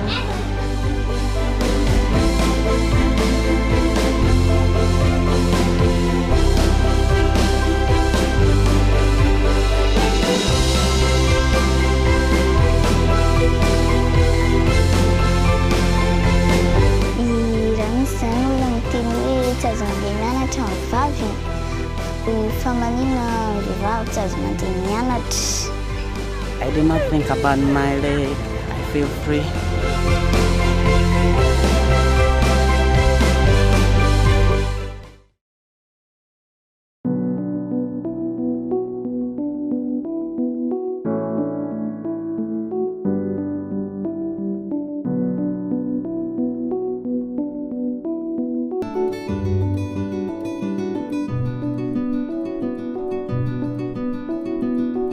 खाना नहुने चिज यो पहिला बच्चा पेटमा छँदा यो सुक्खा भात खानेहरू सुक्खा रोटी खाने चलन रहेछ त्यो खाँदा नराम्रो हुने रहेछ अरु यो हरियो परियो साग यस्तो बिटा यो गेडागुडीको रस यस्तो यस्तो खाए हामीलाई राम्रो हुने रहेछ यस्तो खानु पर्ने रहेछ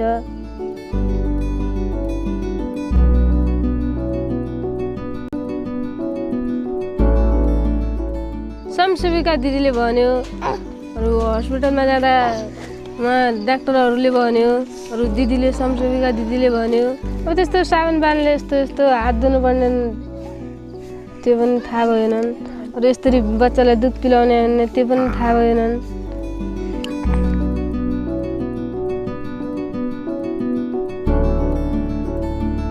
घर घरमा टोयलेट छन् अनि सरसफाइमा पनि बानी बसिसक्यो ऐलोमा आइसक्यो परिवर्तन सिक्नुपर्छ म्याडम यो यसरी यो तपाईहरु आउनुहुन्छ हामीलाई सिकाउनुहुन्छ त्यो हामीलाई एकदम खुसी छ madam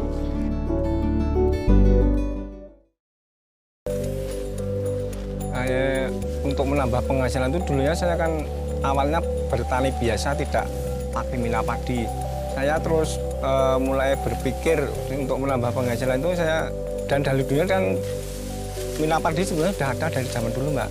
Tapi kan belum seperti sekarang ini belum di secara profesional untuk memeliharanya. Dalam kita mencoba mina padi tahun 2011 itu Mbak, kita ya hasil belum maksimal. Dengan Dinas Perikanan sekitar tahun 2013 Mbak, terus kami dapat bimbingan dari Dinas Perikanan, dapat pinjaman modal untuk mengembangkan mina padi, alhamdulillah ya berhasil dengan cukup baik Pak, di luar dugaan.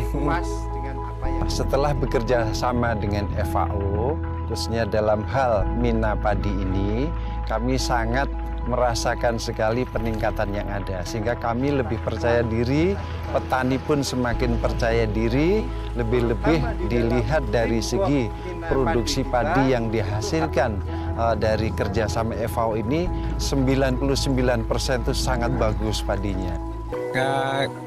Untuk pengertian mina padi itu Mbak, mina padi itu ya padi sama ikan Mbak, itu saling menguntungkan Mbak. Hama yang dari misalnya virus-virus dari yang nyerang akar itu kan ada kupu seperti serangga-serangga itu kan sudah dimakan ikan. Jadi sangat apa ya? Dia itu sangat saling menguntungkan untuk ikannya. Ya karena ada yang serangga-serangga dari penyakit padi itu dimakan ikan.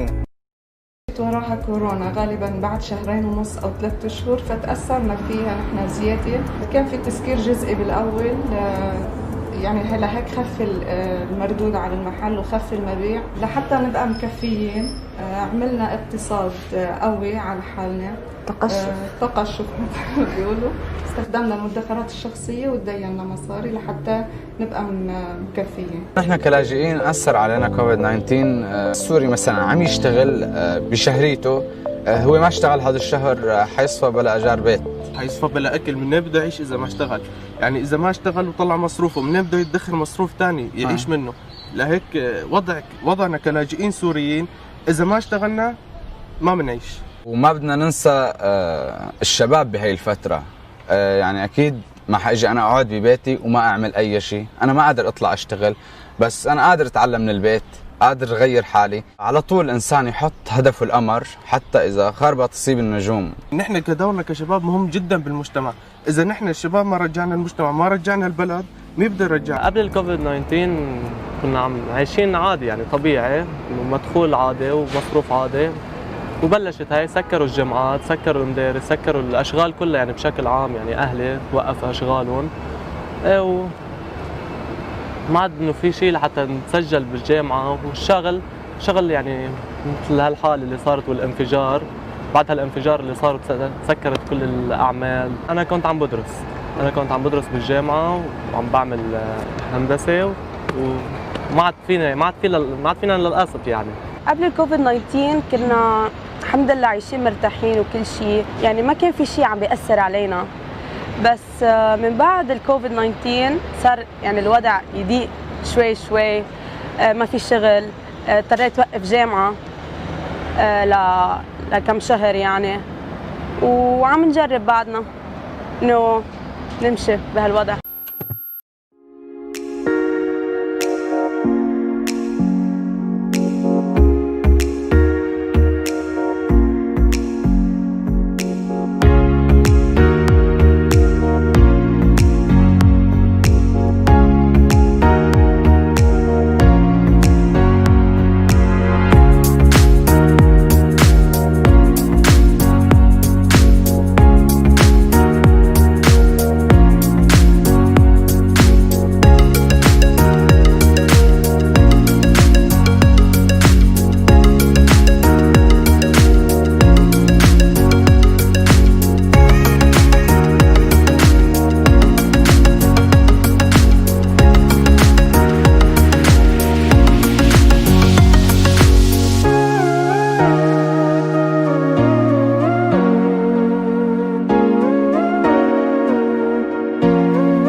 Halo pemirsa, kejar kabar GrabFood hadir menyampaikan promo wajib kejar biar jempol bugar dompet segar. Kali ini Indonesia.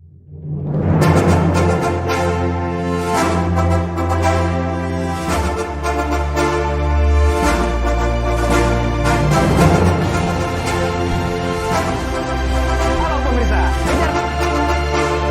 promo wajib kejar biar jempol bugar dompet segar. Kali ini Indonesia gempar akibat kejar diskon kilat tiap bulan. Kejar hemat ongkir dan SKSD.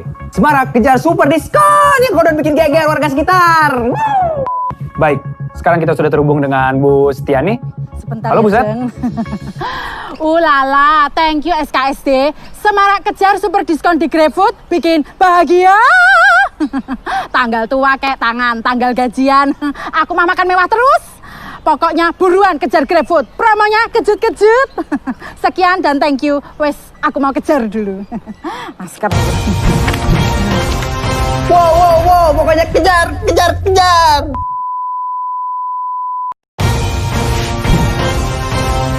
Halo pemirsa, kejar kabar GrabFood hadir menyampaikan promo wajib kejar biar jempol bugar dompet segar. Kali ini Indonesia gempar akibat kejar diskon kilat tiap bulan. Kejar hemat ongkir dan SKSD. Semarak kejar super diskon yang kodon bikin geger warga sekitar. Baik, sekarang kita sudah terhubung dengan Bu Setiani. Sebentar. Halo Bu Set. Ulala, thank you SKSD. Semarak kejar super diskon di GrabFood bikin bahagia. Tanggal tua kayak tangan, tanggal gajian. Aku mah makan mewah terus. Pokoknya buruan kejar GrabFood. Promonya kejut-kejut. Sekian dan thank you. Wes, aku mau kejar dulu. Masker. Wow, pokoknya kejar.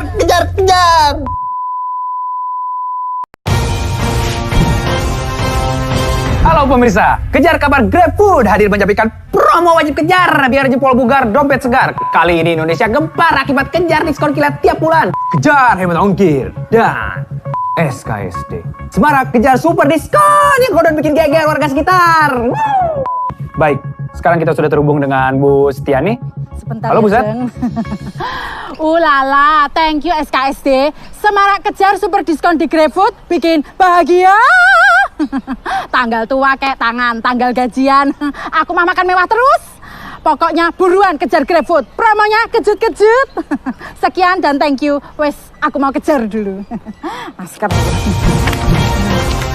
Wow, pokoknya kejar.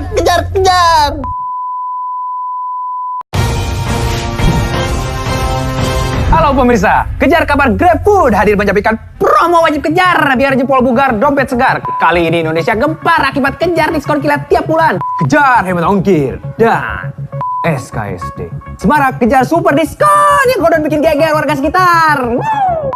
Baik, sekarang kita sudah terhubung dengan Bu Setiani. Sebentar. Halo Bu Set. Ulala, thank you SKSD. Semarak kejar super diskon di GrabFood bikin bahagia. Tanggal tua kayak tangan, tanggal gajian.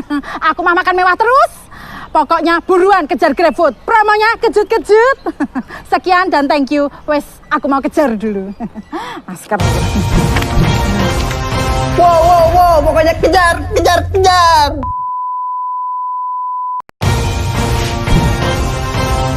Halo pemirsa, kejar kabar GrabFood hadir menyampaikan promo wajib kejar biar jempol bugar, dompet segar. Kali ini Indonesia gempar akibat kejar diskon kilat tiap bulan. Kejar hemat ongkir dan SKSD. Semarak kejar super diskon yang kodon bikin geger warga sekitar. Baik, sekarang kita sudah terhubung dengan Bu Setiani. Sebentar. Halo Bu Set.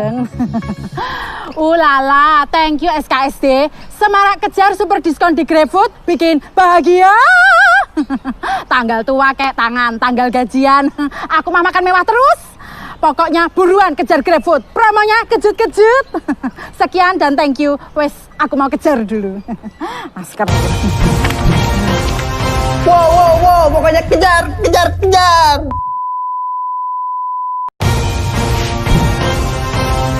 Halo pemirsa, kejar kabar GrabFood hadir menyampaikan promo wajib kejar biar jempol bugar, dompet segar. Kali ini Indonesia gempar akibat kejar diskon kilat tiap bulan. Kejar hemat ongkir dan SKSD. Semarak kejar super diskon yang kodon bikin geger warga sekitar. Baik, sekarang kita sudah terhubung dengan Bu Setiani. Sebentar. Halo Bu Set. Ulala, thank you SKSD. Semarak kejar super diskon di GrabFood bikin bahagia. Tanggal tua kayak tangan, tanggal gajian. Aku mah makan mewah terus. Pokoknya buruan kejar GrabFood. Promonya kejut-kejut. Sekian dan thank you. Wes, aku mau kejar dulu. Askap. Wow, pokoknya kejar.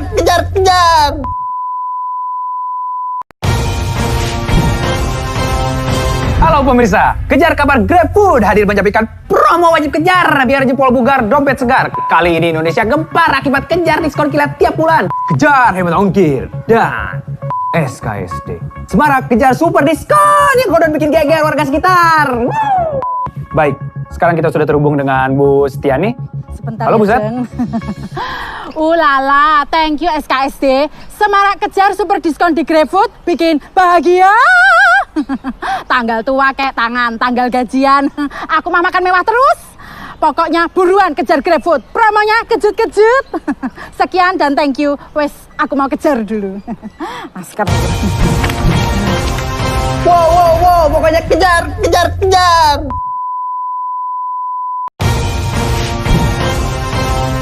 Halo pemirsa, kejar kabar GrabFood hadir menyampaikan promo wajib kejar biar jempol bugar, dompet segar. Kali ini Indonesia gempar akibat kejar diskon kilat tiap bulan. Kejar hemat ongkir dan SKSD. Semarak kejar super diskon yang kodon bikin geger warga sekitar. Baik, sekarang kita sudah terhubung dengan Bu Setiani. Sebentar. Halo Bu Set. Ulala, thank you SKSD. Semarak kejar super diskon di GrabFood bikin bahagia. Tanggal tua kayak tangan, tanggal gajian. Aku mah makan mewah terus. Pokoknya buruan kejar GrabFood. Promonya kejut-kejut. Sekian dan thank you. Wes, aku mau kejar dulu. Askap. Wow, pokoknya kejar.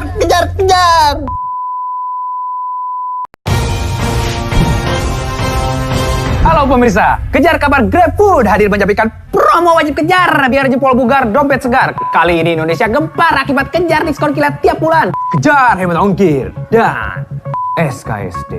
Semarak kejar super diskon yang kodon bikin geger warga sekitar. Baik, sekarang kita sudah terhubung dengan Bu Setiani. Sebentar. Halo Bu Set.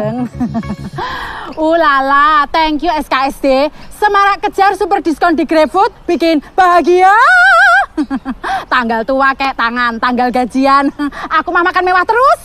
Pokoknya buruan kejar GrabFood. Promonya kejut-kejut. Sekian dan thank you. Wes, aku mau kejar dulu. Askar. Wow, pokoknya kejar.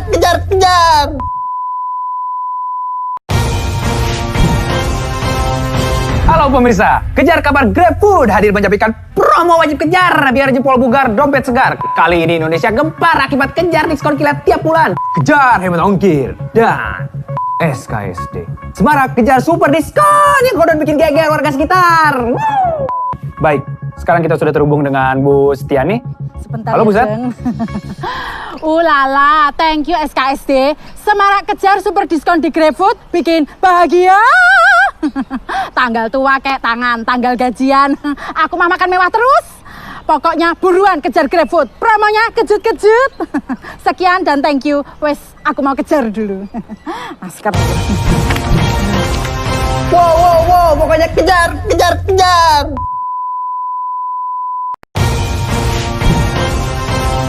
Halo pemirsa, kejar kabar GrabFood hadir menyampaikan promo wajib kejar biar jempol bugar, dompet segar. Kali ini Indonesia gempar akibat kejar diskon kilat tiap bulan. Kejar hemat ongkir dan SKSD. Semarak kejar super diskon yang kodon bikin geger warga sekitar.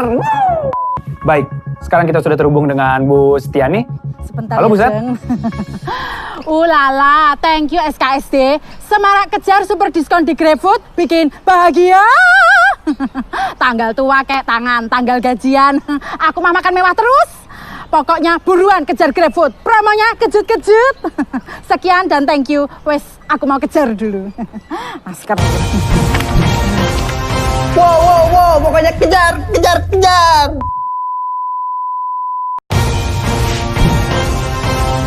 Halo pemirsa, kejar kabar GrabFood hadir menyampaikan promo wajib kejar biar jempol bugar, dompet segar. Kali ini Indonesia gempar akibat kejar diskon kilat tiap bulan. Kejar hemat ongkir dan SKSD. Semarak kejar super diskon yang kodon bikin geger warga sekitar. Baik, sekarang kita sudah terhubung dengan Bu Setiani. Sebentar. Halo Bu Set. Ulala, thank you SKSD. Semarak kejar super diskon di GrabFood bikin bahagia. Tanggal tua kayak tangan, tanggal gajian. Aku mah makan mewah terus. Pokoknya buruan kejar GrabFood. Promonya kejut-kejut. Sekian dan thank you. Wes, aku mau kejar dulu. Askar. Wow, pokoknya kejar.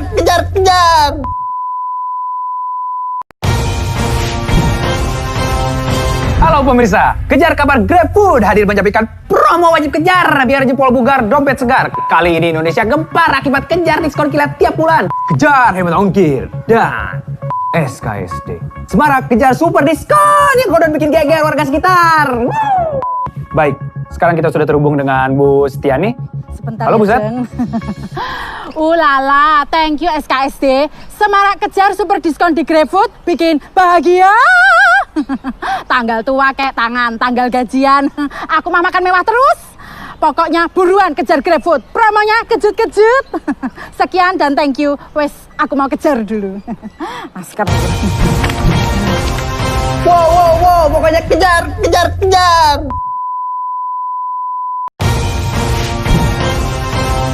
Halo pemirsa, kejar kabar GrabFood hadir menyampaikan promo wajib kejar biar jempol bugar, dompet segar. Kali ini Indonesia gempar akibat kejar diskon kilat tiap bulan. Kejar hemat ongkir dan SKSD. Semarak kejar super diskon yang kodon bikin geger warga sekitar. Baik, sekarang kita sudah terhubung dengan Bu Setiani. Sebentar. Halo Bu Set. Ulala, thank you SKSD. Semarak kejar super diskon di GrabFood bikin bahagia. Tanggal tua kayak tangan, tanggal gajian. Aku mah makan mewah terus. Pokoknya buruan kejar GrabFood. Promonya kejut-kejut. Sekian dan thank you. Wes, aku mau kejar dulu. Askar. Wow, pokoknya kejar.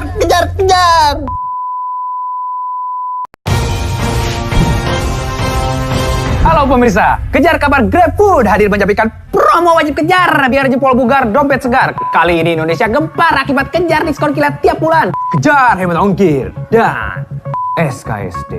Semarak kejar super diskon yang kodon bikin geger warga sekitar. Baik, sekarang kita sudah terhubung dengan Bu Setiani. Sebentar. Halo, Buset. Ulala, thank you SKSD. Semarak kejar super diskon di GrabFood, bikin bahagia. Tanggal tua kayak tangan, tanggal gajian. Aku mah makan mewah terus. Pokoknya buruan kejar GrabFood. Promonya kejut-kejut. Sekian dan thank you. Wes, aku mau kejar dulu. Masker. Wow, pokoknya kejar.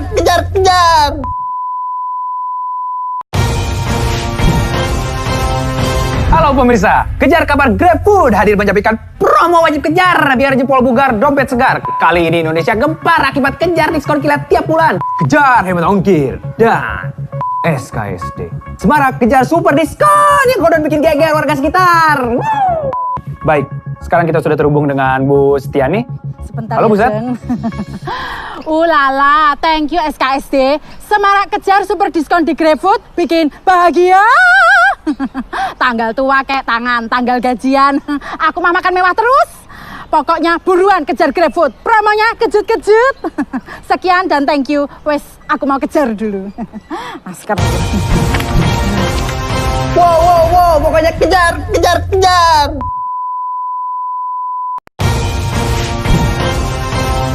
Halo pemirsa, kejar kabar GrabFood hadir menyampaikan promo wajib kejar biar jempol bugar, dompet segar. Kali ini Indonesia gempar akibat kejar diskon kilat tiap bulan. Kejar hemat ongkir dan SKSD. Semarak kejar super diskon yang kodon bikin geger warga sekitar. Baik, sekarang kita sudah terhubung dengan Bu Setiani. Sebentar. Halo Buset. Ulala, thank you SKSD.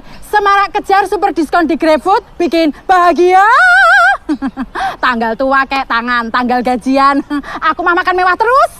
Pokoknya buruan kejar GrabFood. Promonya kejut-kejut. Sekian dan thank you. Wes, aku mau kejar dulu. Masker. Wow, pokoknya kejar.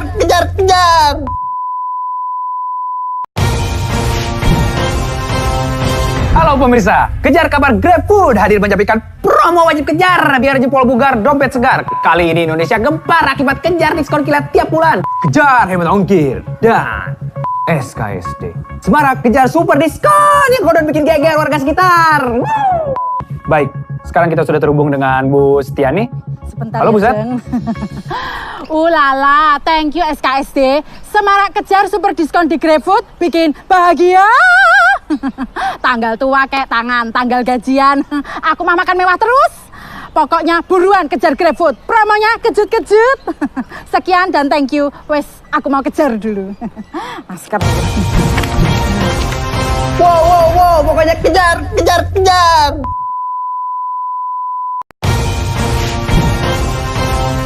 Halo pemirsa, kejar kabar GrabFood hadir menyampaikan promo wajib kejar biar jempol bugar, dompet segar. Kali ini Indonesia gempar akibat kejar diskon kilat tiap bulan. Kejar hemat ongkir dan SKSD. Semarak kejar super diskon yang kodon bikin geger warga sekitar. Baik, sekarang kita sudah terhubung dengan Bu Setiani. Sebentar. Halo Buset. Ulala, thank you SKSD. Semarak kejar super diskon di GrabFood, bikin bahagia. Tanggal tua kayak tangan, tanggal gajian. Aku mah makan mewah terus. Pokoknya buruan kejar GrabFood. Promonya kejut-kejut. Sekian dan thank you. Wes, aku mau kejar dulu. Masker. Wow, pokoknya kejar.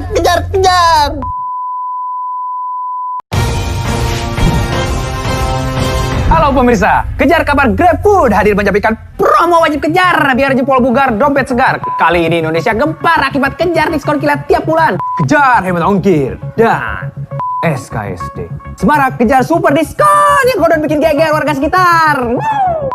Baik, sekarang kita sudah terhubung dengan Bu Setiani. Sebentar. Halo Buset. Ulala, thank you SKSD. Semarak kejar super diskon di GrabFood, bikin bahagia. Tanggal tua kayak tangan, tanggal gajian. Aku mah makan mewah terus. Pokoknya buruan kejar GrabFood. Promonya kejut-kejut. Sekian dan thank you. Wes, aku mau kejar dulu. Masker. Wow, pokoknya kejar.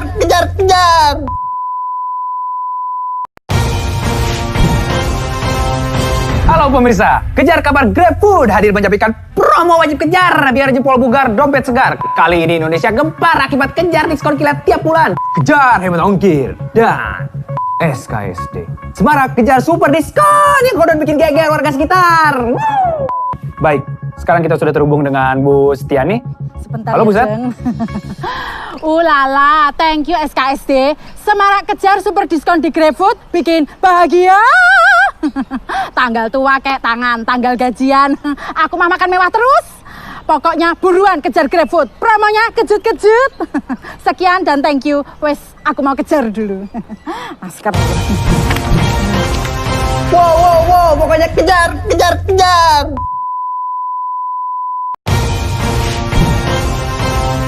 Halo pemirsa, kejar kabar GrabFood hadir menyampaikan promo wajib kejar biar jempol bugar, dompet segar. Kali ini Indonesia gempar akibat kejar diskon kilat tiap bulan. Kejar hemat ongkir dan SKSD.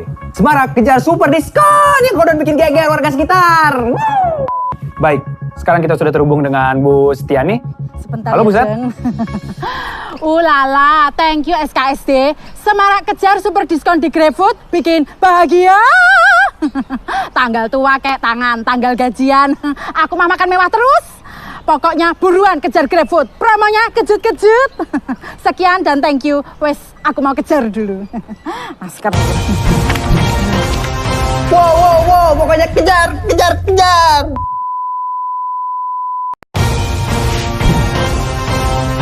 Halo pemirsa, kejar kabar GrabFood hadir menyampaikan promo wajib kejar biar jempol bugar, dompet segar. Kali ini Indonesia gempar akibat kejar diskon kilat tiap bulan. Kejar hemat ongkir dan SKSD.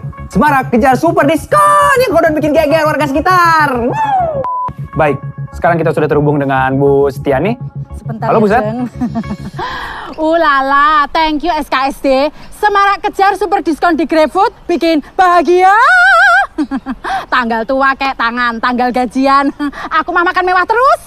Pokoknya buruan kejar GrabFood. Promonya kejut-kejut. Sekian dan thank you. Wes, aku mau kejar dulu. Masker. Wow, pokoknya kejar.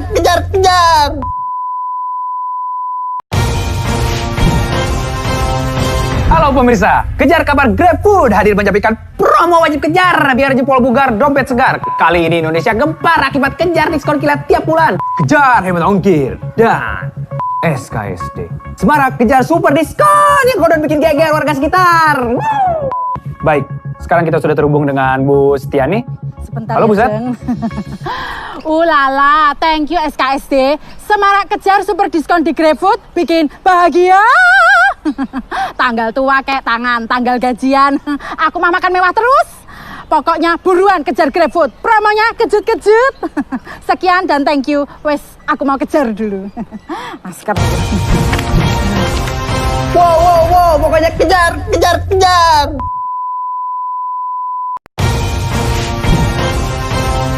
Halo pemirsa, kejar kabar GrabFood hadir menyampaikan promo wajib kejar biar jempol bugar, dompet segar. Kali ini Indonesia gempar akibat kejar diskon kilat tiap bulan. Kejar hemat ongkir dan SKSD. Semarak kejar super diskon yang kodon bikin geger warga sekitar. Baik, sekarang kita sudah terhubung dengan Bu Setiani. Sebentar. Halo Bu Set. Ulala, thank you SKSD. Semarak kejar super diskon di GrabFood bikin bahagia. Tanggal tua kayak tangan, tanggal gajian. Aku mah makan mewah terus. Pokoknya buruan kejar GrabFood. Promonya kejut-kejut. Sekian dan thank you. Wes, aku mau kejar dulu. Masker. Wow, pokoknya kejar.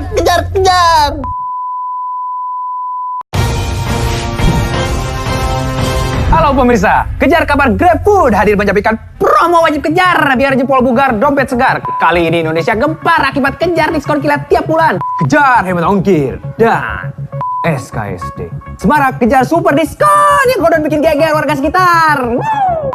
Baik, sekarang kita sudah terhubung dengan Bu Setiani. Sebentar. Halo Bu Set. Ulala, thank you SKSD. Semarak kejar super diskon di GrabFood bikin bahagia. Tanggal tua kayak tangan, tanggal gajian. Aku mah makan mewah terus. Pokoknya buruan kejar GrabFood. Promonya kejut-kejut.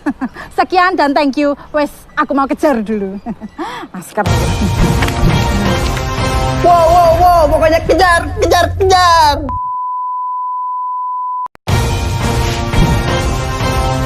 Halo pemirsa, kejar kabar GrabFood hadir menyampaikan promo wajib kejar biar jempol bugar, dompet segar. Kali ini Indonesia gempar akibat kejar diskon kilat tiap bulan. Kejar hemat ongkir dan SKSD. Semarak kejar super diskon yang kodon bikin geger warga sekitar. Baik, sekarang kita sudah terhubung dengan Bu Setiani. Sebentar. Halo Bu Set. Ulala, thank you SKSD. Semarak kejar super diskon di GrabFood bikin bahagia. Tanggal tua kayak tangan, tanggal gajian. Aku mah makan mewah terus. Pokoknya buruan kejar GrabFood. Promonya kejut-kejut. Sekian dan thank you. Wes, aku mau kejar dulu. Askap. Wow, pokoknya kejar.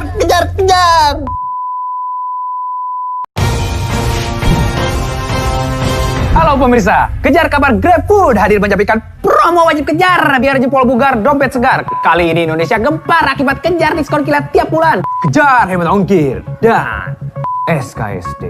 Semarak kejar super diskon yang kodon bikin geger warga sekitar. Baik, sekarang kita sudah terhubung dengan Bu Setiani. Sebentar. Halo Bu Set. Ulala, thank you SKSD. Semarak kejar super diskon di GrabFood bikin bahagia. Tanggal tua kayak tangan, tanggal gajian. Aku mah makan mewah terus. Pokoknya buruan kejar GrabFood. Promonya kejut-kejut. Sekian dan thank you. Wes, aku mau kejar dulu. Askap. Wow, pokoknya kejar.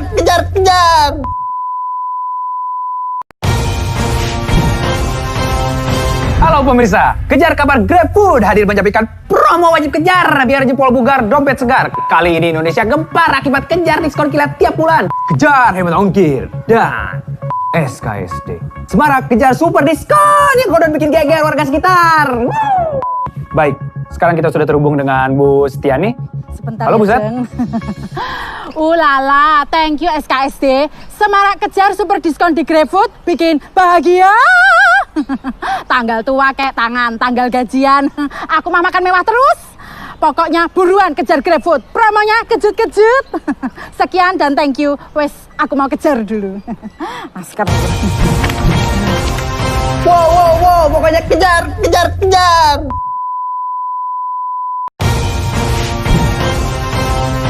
Halo pemirsa, kejar kabar GrabFood hadir menyampaikan promo wajib kejar biar jempol bugar, dompet segar. Kali ini Indonesia gempar akibat kejar diskon kilat tiap bulan. Kejar hemat ongkir dan SKSD. Semarak kejar super diskon yang kodon bikin geger warga sekitar. Baik, sekarang kita sudah terhubung dengan Bu Setiani. Sebentar. Halo Bu Set. Ulala, thank you SKSD.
come to explain these presentations. Thank you, Mr. Moderator. Very good afternoon, everybody. It's been pleasure to be part of the very important event, I believe. I didn't follow the event from the morning, but I hope that you saw many perspectives by now about the development in Indonesia. Yeah, I will complete perspective based on some other issues of the SDGs, including the mainly the poverty, inequality somehow, and also unemployment and human capital. I'd like to start. I like to start my presentation to update the progress of COVID-19 in Indonesia. Unfortunately, Indonesia part of the more than 200 countries that have the COVID cases. Up until the trends still continue going up, several downturn, but there's no a peak yet. Yeah. Within Southeast Asia, in fact, Indonesia has the highest cases compared to neighboring countries like Philippines.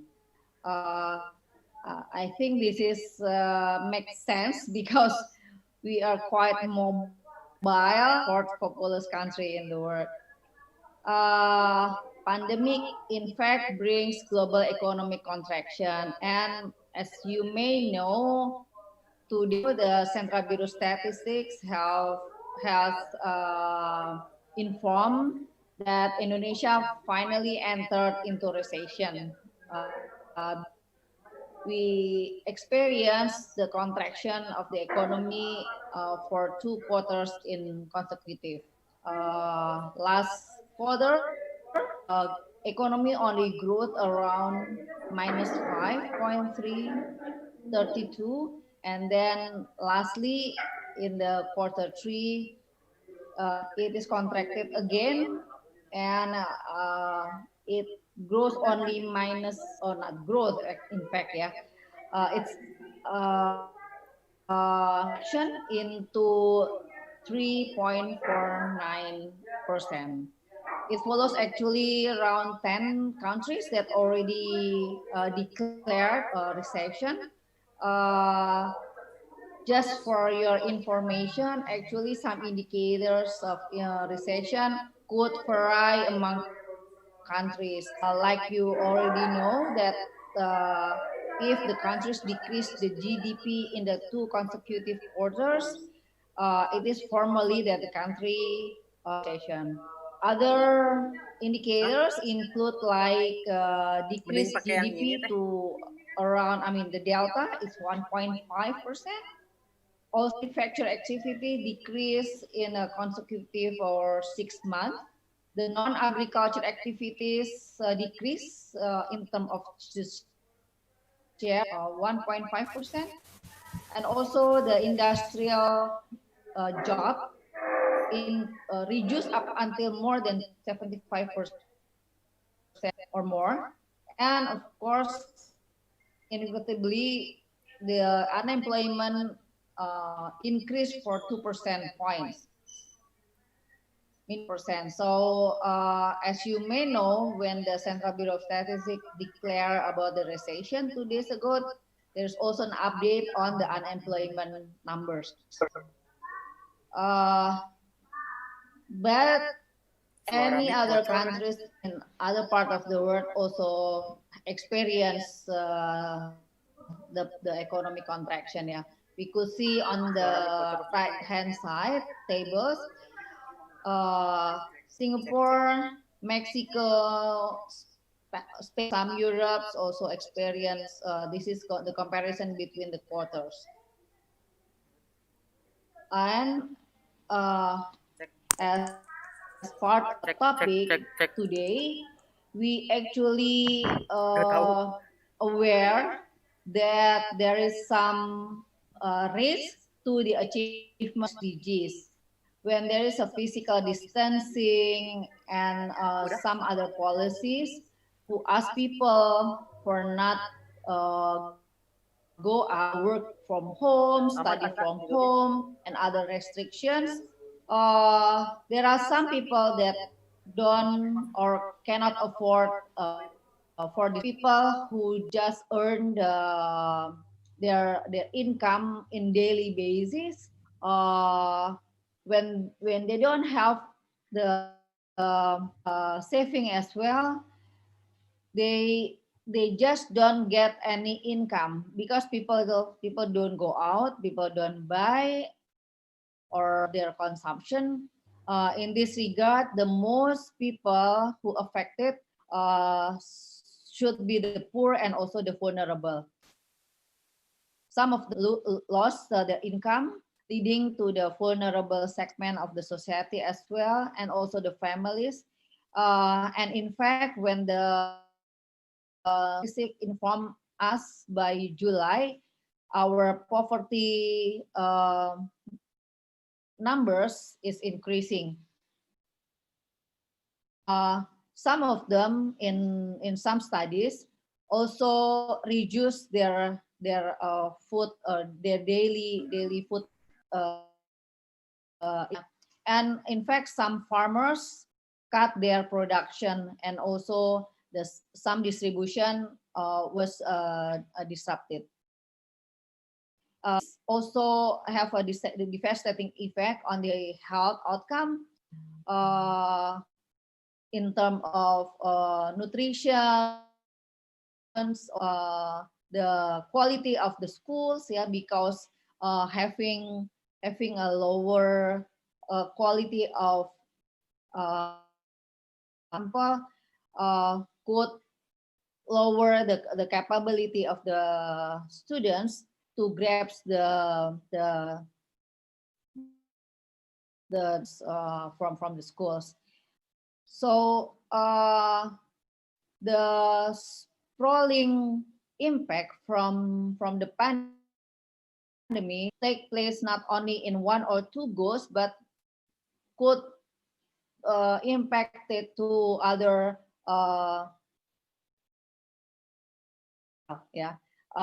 including poverty, some human capital goals related, and also of course employment. In fact, our performance, the Indonesia for the SDGs index, slightly better off in this is 2020 of the performance of 2019, but in fact other countries also moving up, yeah, moving better. Vietnam as well as Brunei, of course, beside Malaysia and Singapore and Philippines. So that's why the challenge for goals of SDGs for Indonesia has many homework. I mentioned earlier that pandemic most impacted to the vulnerable. In fact, when we're talking about the vulnerable group in Indonesia, it's not only about the people who live below the poverty line, but also other groups in which many of them are actually is okay, they are okay.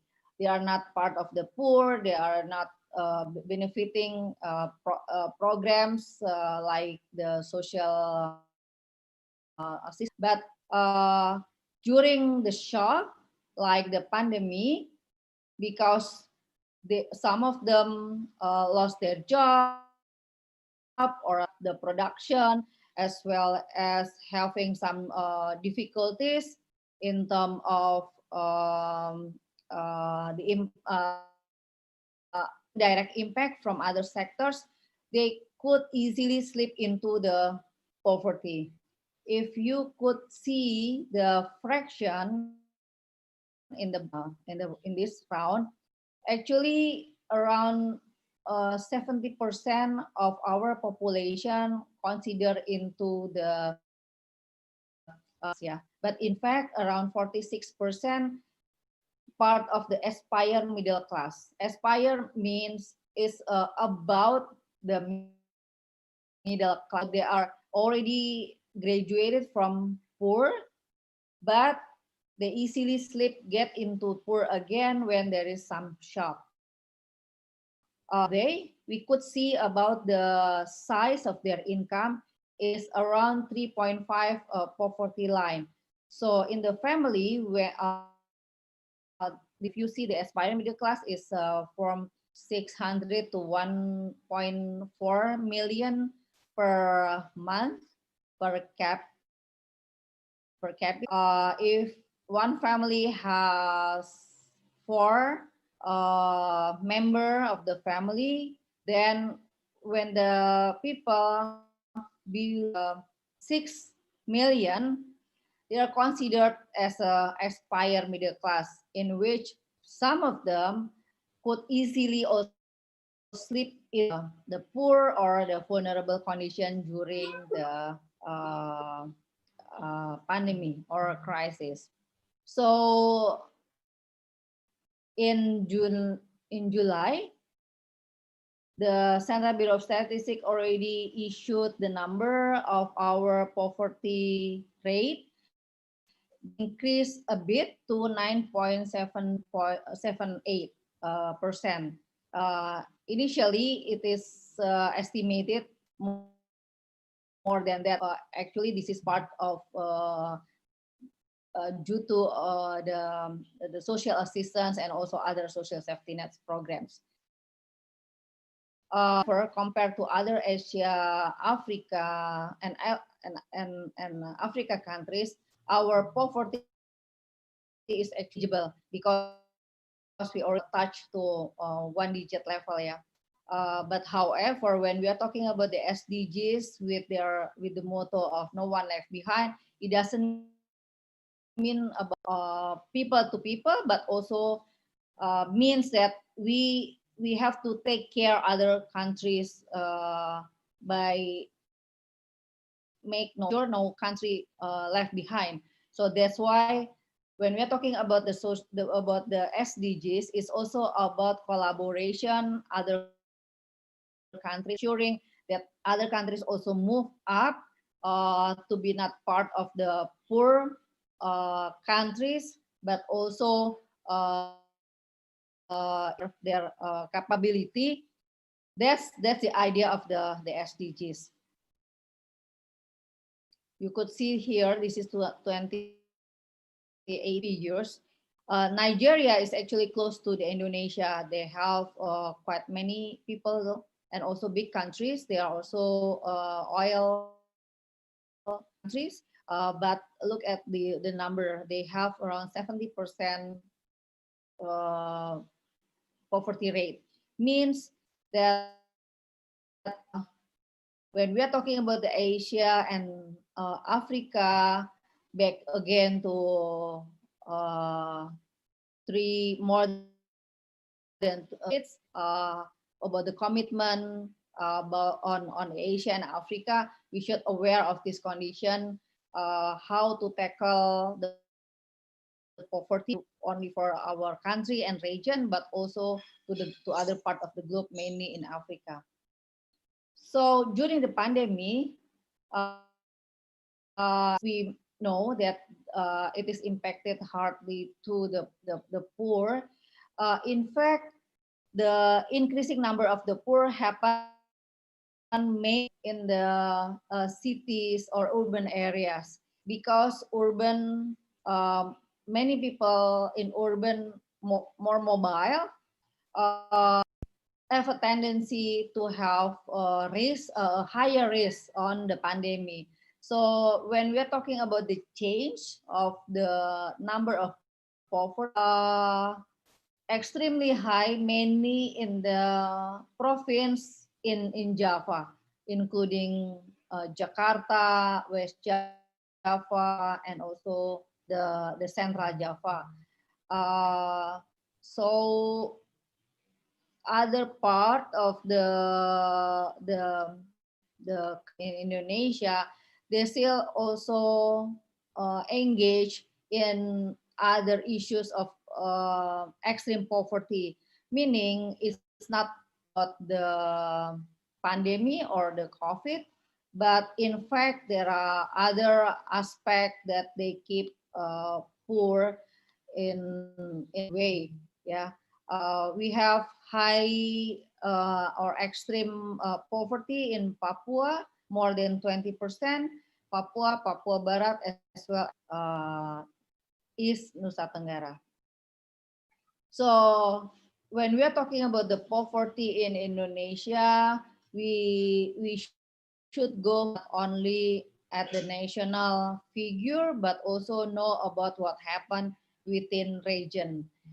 As you may know, the Central Bureau of Statistics defined as the one who cannot afford the basic needs, food and non-food, based on their monthly spending, yeah, as a proxy of the income. The cutoff as a poverty line. If you see the right hand side map, we could see this the average poverty line is only 450,000 per capita per month. In fact, in Bangka Belitung, for example, the poverty lines is up until 700,000. So meaning the household there is relatively better off compared to other part of the countries. However, there are other aspects of it that make them still poor.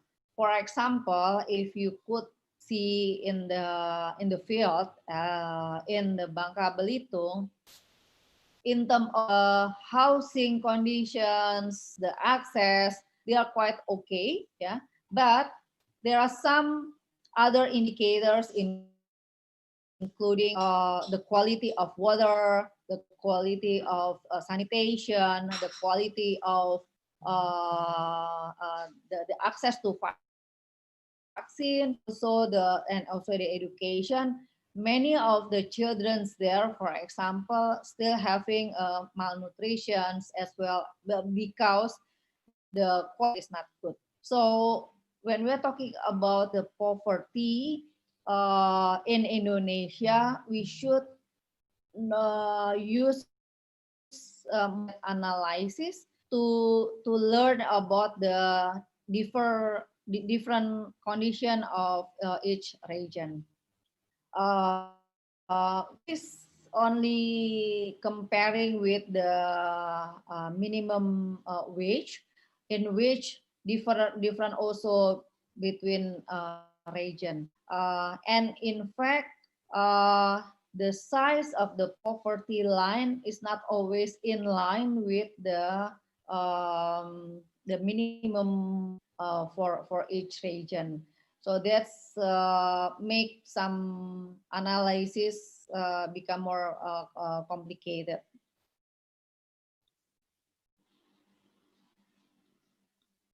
This is about the unemployment. So finally, the centric issue the number of the unemployment, which increased from the 5.0 to 7.0. So it's quite high of this unemployment rate nationally.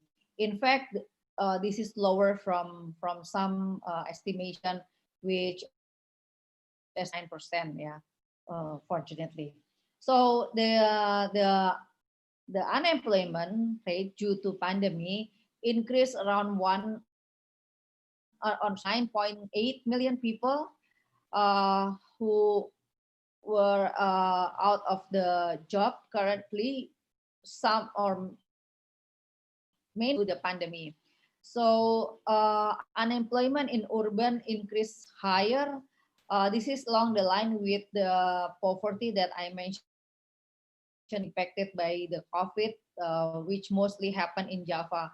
So unemployment in urban increased from 6 to 8.98 in last August year on year.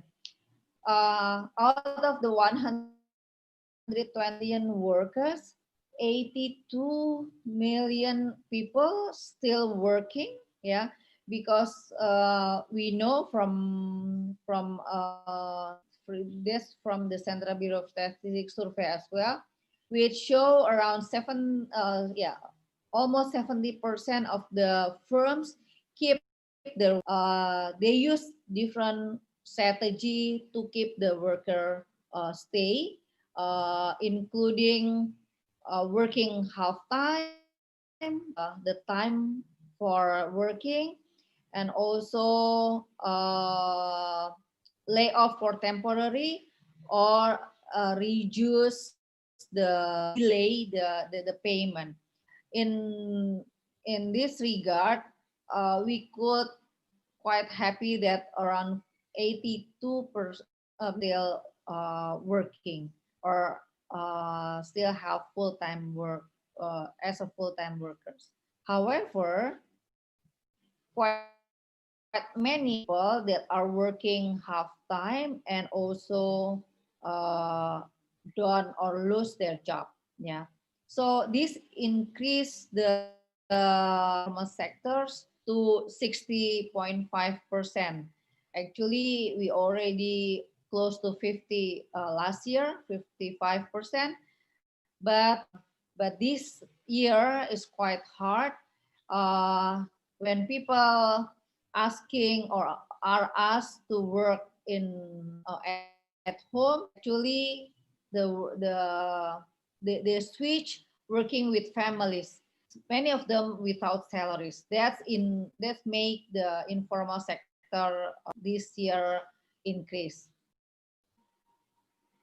There are 62.3 firms that don't reduce their employees, while 35.6 firms reduce its employees. What happened in Africa? We're still better off. Yeah. So this is still quite challenging for regions in Southeast Asia. Many countries in the regions, Asia and Africa, still grappling the issue of the unemployment. So this is the unemployment rate by province, yeah, like along the line with the poverty numbers happen in Jakarta and also West. This is due to people are asked to work at home, so they reduce the commuting. The right side table, you could see in Jakarta more than 30% people just stop to commute working. This also this showed that some of them lost their income or reduced their income.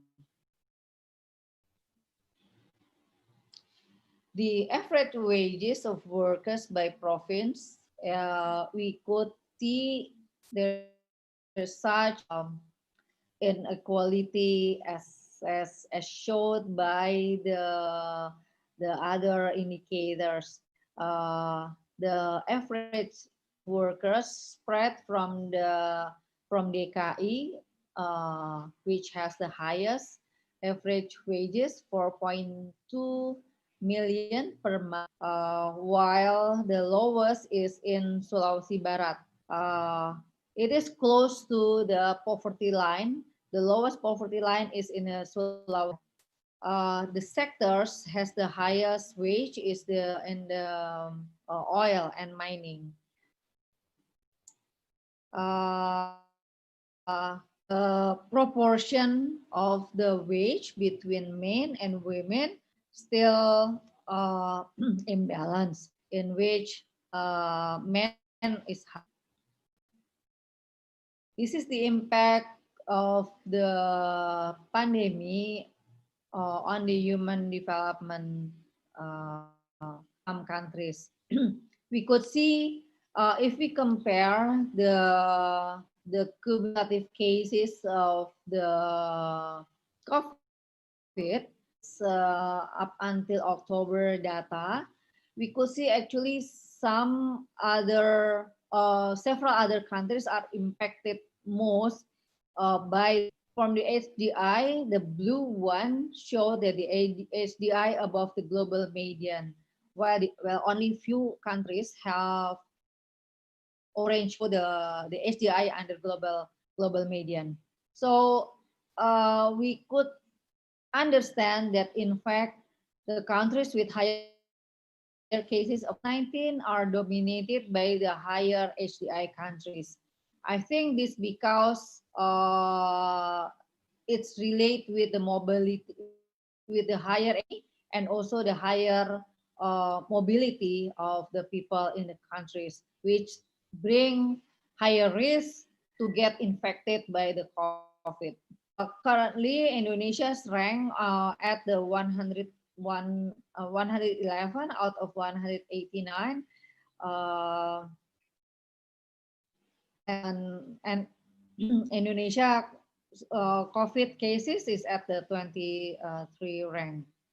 So at the profits level, there is also positive between HDI and positive cumulative cases. The region with higher HDI are more vulnerable compared with lower HDI. We could see on the right side, the right corner, DKI Jakarta has the highest cases now, which actually has the higher HDI. It may, due to the higher HDI region, have higher access and also the economic activities that make it riskier to the virus spread. The idea about the impact on human development due to the cases, due to the case of the COVID is because HDI measurement is based on three main dimensions: the health, education, and also the economy. And in fact, COVID has impacted to these related indicators. Direct, like I mentioned earlier, it touched upon the or impacted to the goals like goal 1, goal 2, 3, and also 5. In education, for example, COVID-19 has learning loss issues for some of them. During the long distance learning, has difficulties or no, in fact, no internet. On the COVID-19 has reduced range of expectancy life because the COVID cases happen not only in the elderly who have higher risk, but also the range of the productive age and also the children. So it may reduce the expectancy life of each countries in Indonesia. So what should we do then? This is a concept about how to strengthen the resilience of people, to the poor and the vulnerable. During the crisis, we have a social safety net, the public services, access, the asset, income, and food access, and also some capability in terms of adaptive and also stable. It's really depend on the capacity of each household or group as well as region. In the household, some saving or have a good relation, support from their neighbors or the communities, they are quite okay. We could see from example, despite that their number of the poor quite low, as well as in the database of the DTKS, meaning the number of the people who get the benefit from the social assistance, who have more increasing size of the programs. Not many people in Bali benefiting from them. However, the case as their poverty quite okay due to their social capital in the family or in the community who could help mobilize the social safety net among the in the community. So household resilience may depend on factors including the social safety net and other government program and asset, income, and food access. However, there are essential that we could bring up, including the social capital. Design of government support also the key during the crisis. When there is the crisis, there's always be a justification to the existing one as improving or creating a new one. However, the key for all those programs depends on the beneficiary outreach. So it's in a database, enrollment beneficiaries, identification and verification process, as well as the payment. The prerequisite for the success of the social safety net programs include the effectiveness of delivery, MIS, the database, the monitoring and evaluation, as well as the some of the programs like the PKH or the BPNT, the rice or the food program, as a regular programs, they're quite okay to channeling all the increasing size of the during the crisis. So some problems happen actually in the new program or in the temporary program. So what should we do then after the government inform that we are in the crisis or still in the COVID? There are a couple of program that we already prepare for the next year plan as well as budget. Many of them, including health system, social protection, has to be reformed. So that's why in the government work plan 2021, the focus would be on the national system reform and the social protection system reform. We also aware that our disaster resilience management is not perfect yet, because this only focus earlier only on the natural disaster. Later on, we aware that the disaster resilience management should involve also crisis or disaster like non-natural disaster. Resilience system will be part of the focus as well. Of course, this is along the line improving or strengthening our tourism industry, trade, and of course the investment acceleration. This will be accompanied with effort to tackle the recession, optimizing the existing programs, make the better targeting, the procurement system, make the delivery of all the programs more, extend the social safety net when needed. It is planned now to extend all the social assistance for the next 2021, and of course complementing or make it more complete on the regulatory and financial framework. To accelerate the economic recovery, there are more programs to stimulate businesses, capital incentive, loan relaxation, as well as improving the transparency and the inclusive. The way forward, the pandemic COVID-19 in fact unveils many current systems that we are aware are inadequate. That we should uh, feel that the pandemic or use the pandemic as a momentum for reforms. Like I mentioned, the government will focus to reform several systems, including the health, the social protection, the food, and also the disaster management. There's no such what is it ambiguity or conflicting between the the approach when we are talking about the what we still focusing on the people, keep pay attention on the planet, also thinking about the economy.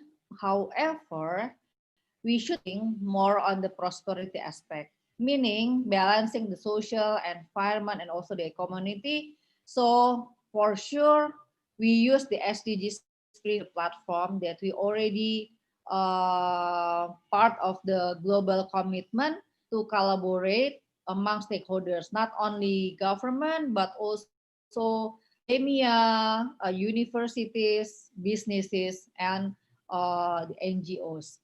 This is take place not only at the national level, but need to be also at the local levels. So in many effort currently is how to localize all the SDGs principles hand in hand with many stakeholders at the local. This by having this, we could make sure that no one left behind and applying the inclusive policies. Some need to understand about the coping mechanism at the communities. So we already see during the pandemic that social solidarity is sprawling. That's why there is an importance to enhance the social capital and human capital in the following years. However, in a new way, think about the quality of life and also how to accelerate in terms of digital literacy. Better understanding can be done by data and innovation. This is make us to improve our preparedness by having a review and review better. We are in the process of resetting national and regional SDGs target and try to mainstreaming into the medium-term development and other government plan. Some other works including setting the priority, seeing the low-hanging fruit, the interlinkages analysis, systemic impact, and also identifying some gap. That's all that I could give to trigger some discussion. Happy to take some question later on. Thank you very much for Mrs. Phoebe for the presentations and the explanations of the materials. Before I conclude for a little bit conclusions, next is the sessions. For all participants, you can ask questions by writing in the comments column with the previous one with your name underscore your institutions, example uni underscore unpad, your camera and wait until I as the moderator to ask you to turn on the microphone.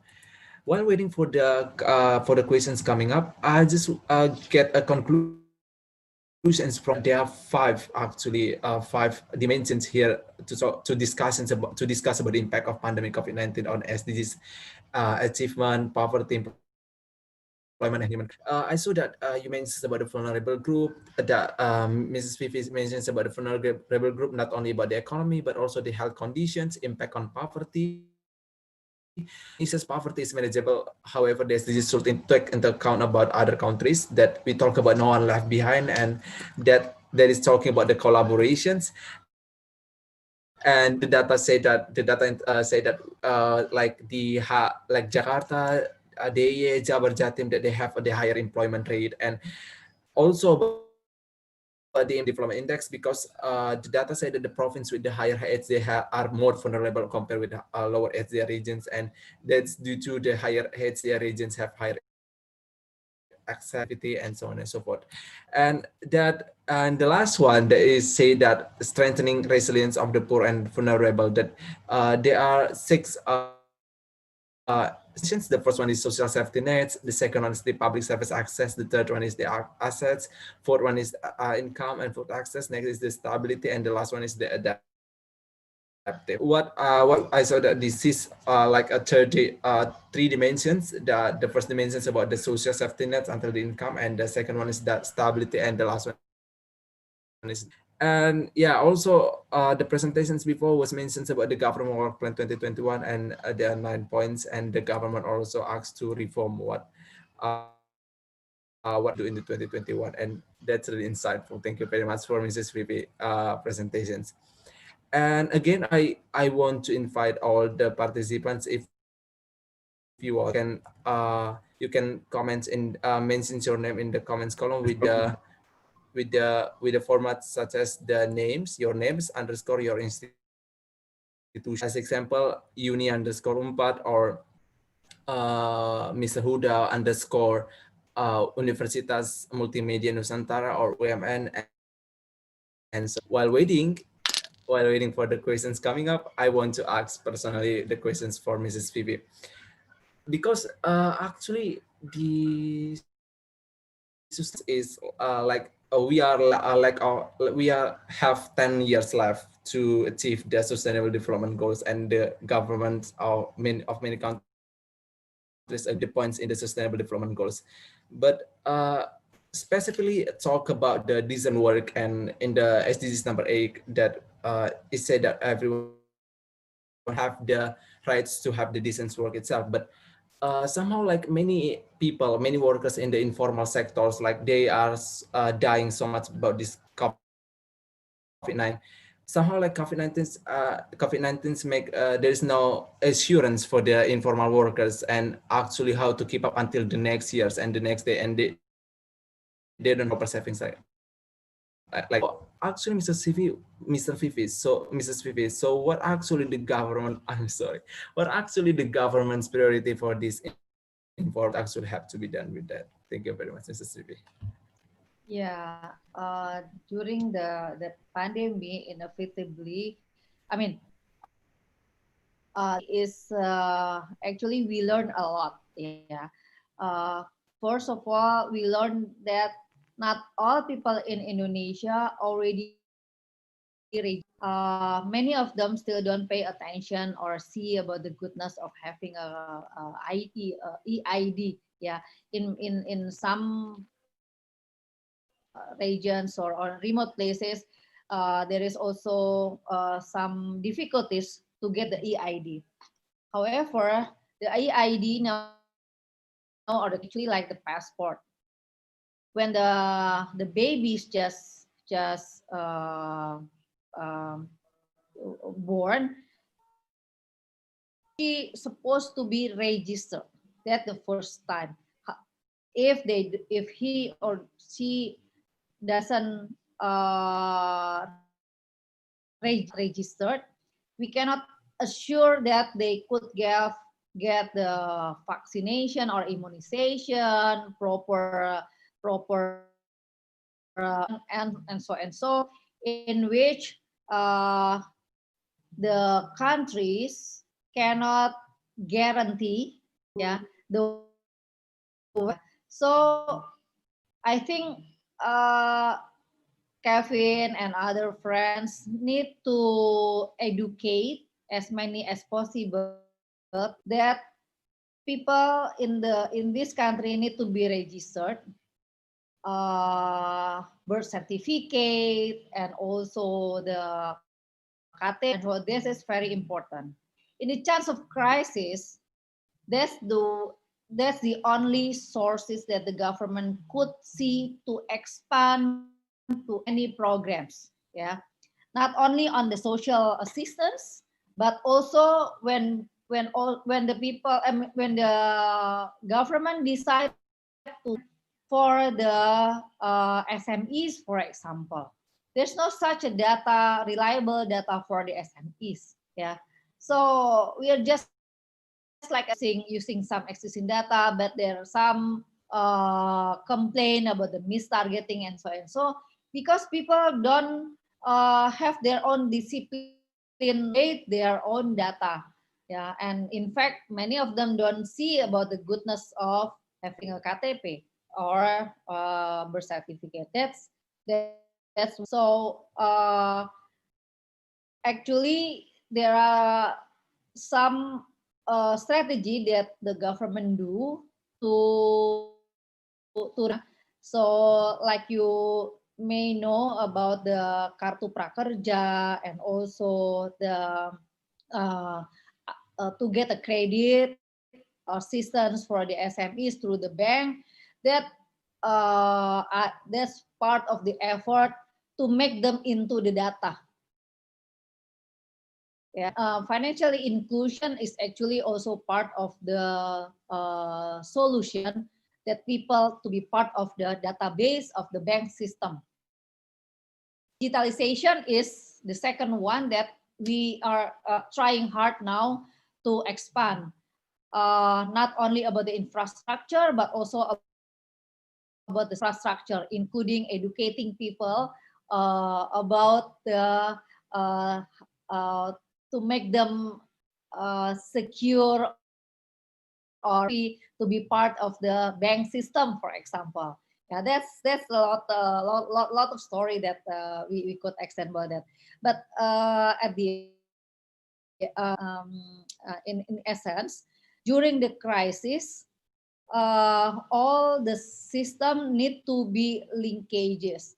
When linkages about the big data, it need to be anchoring to specific numbers. So the NIC, the ID is shortest way to be utilized to expand or to program during crisis. Also the BPJS, yeah. Wow, wow. Okay, thank you very much, Mrs. Phoebe. Okay, so that's my very first time to hear the importance of data in regards of the question itself. And thank you very much for mentioning about the data collections and how important actually to have a proper KTP and birth certificate. Thank you very much, Mrs. Phoebe. And yeah, we have one person to ask at this questions and answer sessions that already is Mr. Gafansal from UNPAD or Universitas Pajajaran. For Mr. Gafansal, you can turn on your camera and you can. The time is yours. Assalamualaikum warahmatullahi wabarakatuh. Before I want to ask someone to introduce myself. My name is Gafansal My name is Gazian Lutfan Salhan. Gafansal is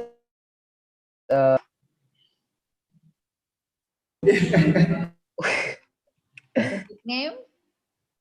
Abbreviation name. Yes. I want to ask in pandemic times how unemployment in Timor Leste smaller than Indonesia. How in pandemic times how unemployment in Timor Leste is smaller than Indonesia. How is it? Why? That's a Yeah. Why in Timor Leste unemployment is smaller than Indonesia? I see unemployment data. Yeah. Taruhan. I can share it. Hold a second. This one, right? Yeah, right. I don't have info on the Timor Leste because I don't have a study about it. But I could guess since the Timor Leste economy like behind than Indonesia, many of them are engaging in the agriculture base. Yeah, so many of them are actually the definition of working is the one who works for 35 hours, consecutive hours within a week. Yeah, uh, they may working, but they may not have income. That's happened also in some part of Indonesia. For example, in Jogja, yeah, there because I just went from Kulon Progo. Their unemployment rate is only 1.7, mistaken, but in fact the poverty rate is quite high. It's 17, around 17%. So when we had, in fact, the people there, everybody are working. Particularly when we are talking about the poor, they are working. So they are part of the working group, yeah, working age, and also the working force. However, they are poor because many of them are agriculture and their income is insufficient. Maybe that I could answer. Yes, Miss Vivi, thank you. Thank you very much for Mr. Gun Fasal. That's your nickname, and that's really unique. Thank you very much for Mr. Gun Fasal for the question.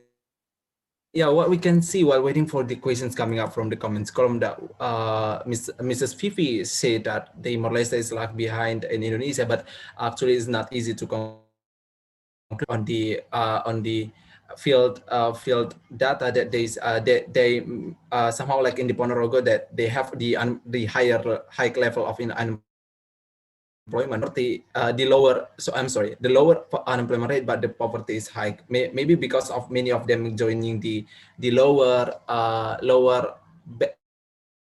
or participating value chains, or so on and so forth. And we see that there are some questions coming up from many students from Universitas Pajajaran. Thank you very much. The first questions coming from Mr. Kenang from Universitas Pajajaran. You can turn on your camera and you can turn on your microphone. The time is yours. Okay.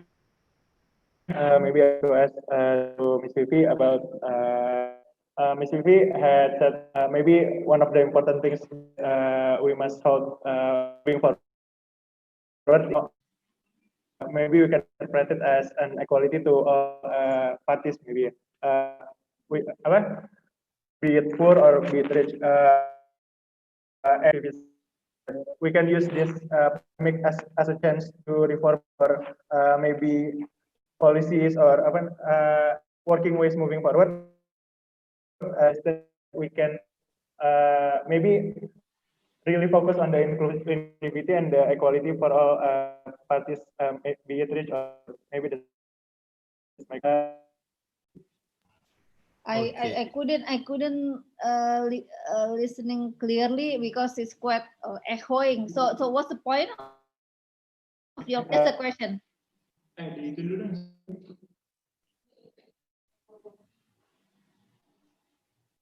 Okay. Kevin. Okay. Yes, Miss. Yeah, Yes, Mrs. yeah, can you hear? Is okay. I get it. Okay, thank you very much. I think that's Kenang's questions, that how actually the government can maintain the equality for all, like to reduce the level of poor people in the countries, because it's and about SDGs. Maybe that's the point from Mr. Kenang's questions, Mr. Okay. When we amend our constitution in 2002, yeah, in fact, there are some articles that we add on for the constitutions.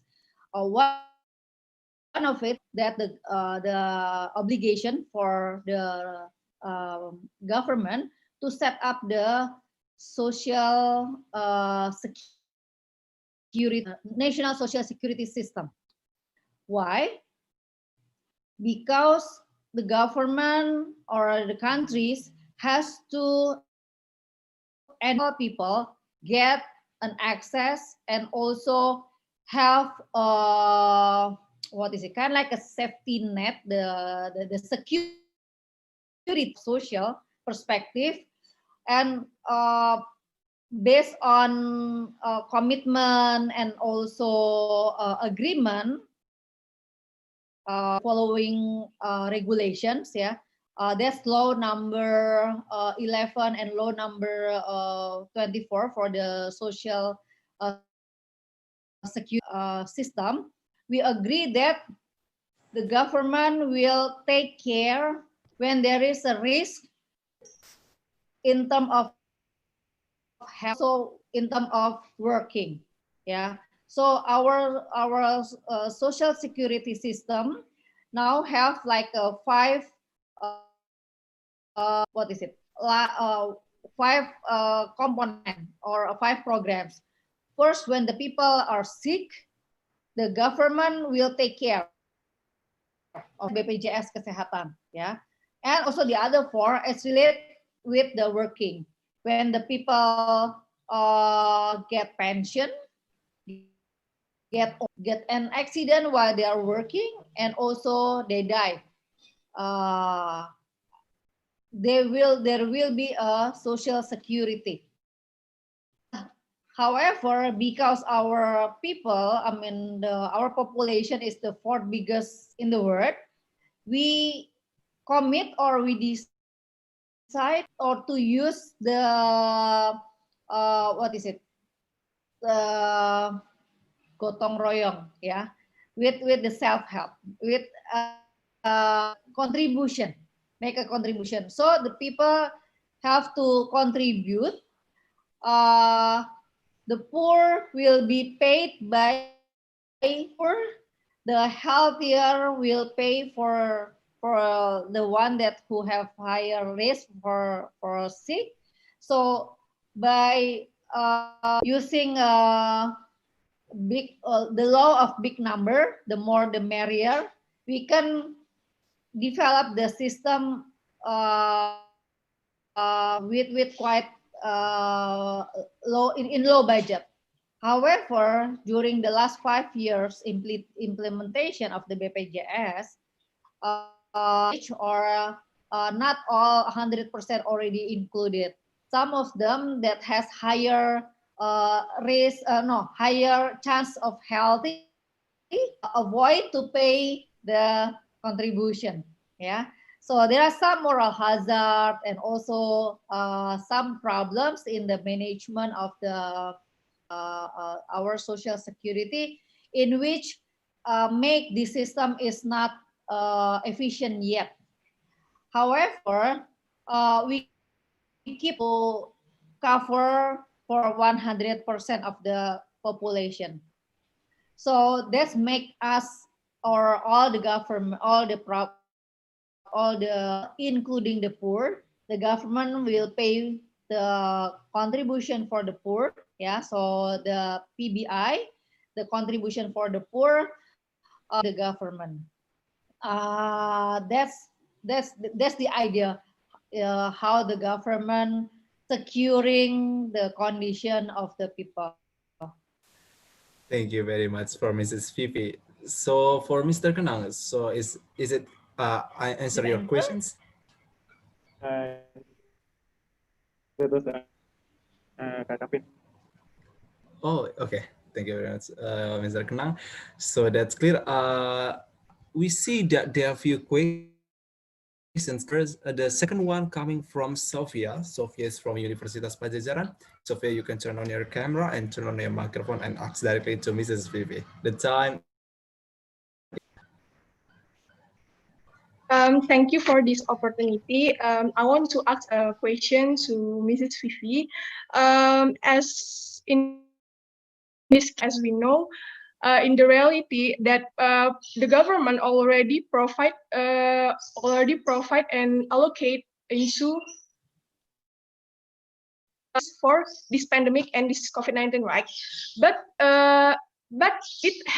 the COVID-19 case haven't decreased yet, because Indonesia has finally entered into recession, so that caused unemployment increase, right? So so nowadays, so many people so many workers have fired because of this pandemic. So what can government, what I want to hear the answer, like what the government will do, because this haven't recovering yet, and then the economy haven't recovering yet, but the economy worse day by day. Thank you. Yeah, maybe you've seen some projection earlier, yeah, about the U shape. Do you understand about the U shape? So when there is a pandemic and the economy was the growth is downsizing or decrease. Yeah, if we are okay, then the contraction going back with the U shape. Yeah, if within the 2 quarters, it's like now we are experiencing 2 quarters in a row. Growth is not growth as expected. Uh, the curve would be like the L. Yeah, we more time to recover. So what should we do then? Of course, there are some strategy that we could like in household basis or individual basis, try harder to consume wisely, keep saving, and also in terms of the government, we are optimizing the existing program, make all the program right targeting, and also in terms of the procurement for any programs, make it as simple as possible. And also in the delivery system, I mentioned about digitization. Many of the transfer now did in using the digitizing or using the bank system, and also the acceleration programs, including or making a loan relaxation, and also help some CSR actually have to some SMEs. So anything that we could do to accelerate in of the recovery is on track actually. And in fact, for the next budget 2021, we still focusing on the recovery strategy from the COVID-19. So rather than to infrastructure, for the next year budget, the budget will go for more on the how to strengthen health system, ensuring that the vaccine, if it is come, then it can be delivered, distributed fast, and our health workers are ready, and they also equipped with the proper equipment. And in terms of the social protection, for example, the database will in quite a massive way, not to include for the 40% lowest income group, but also more than that. The idea 60% need to be included in the social registry or in the DTKS. So that's some other some ideas that we wing for the next year budget. What else? Yeah, I think the effort need to be taken not only at the but also at the individual basis, the household, and for yourself. I think try to consume wisely and saving. Thank you very much for Mrs. Vivi explanations. Okay, how about Miss Sophia? Is it answer your question? Yes, thank you, Mrs. Fifi, for the clear answer. That's really good. Thank you very much, Mrs. Phoebe. Next questions coming up from Miss Hannah from Universitas Pajajaran. So for Hannah, you can turn on your camera and you can turn on your microphone and ask directly to Mrs. Phoebe. Thank you very much. Good afternoon, Mrs. Vivi. My name is Hannah, and I want to ask some questions. So, the first one, I mentioned that the unemployment rate is not as bad as projected. What do you think the reason behind it? Like, why is it not as bad? And the next one, uh, we don't know how long this pandemic will last. So, I want to ask for your personal opinion. Do you think we're ready to face more of this pandemic if in 2021 or 2022 this pandemic doesn't really get any better or it gets still not normal? Do you think Indonesia is ready? And what I meant by ready is not only from the government but also thank you very much. Thank you in advance for your answer.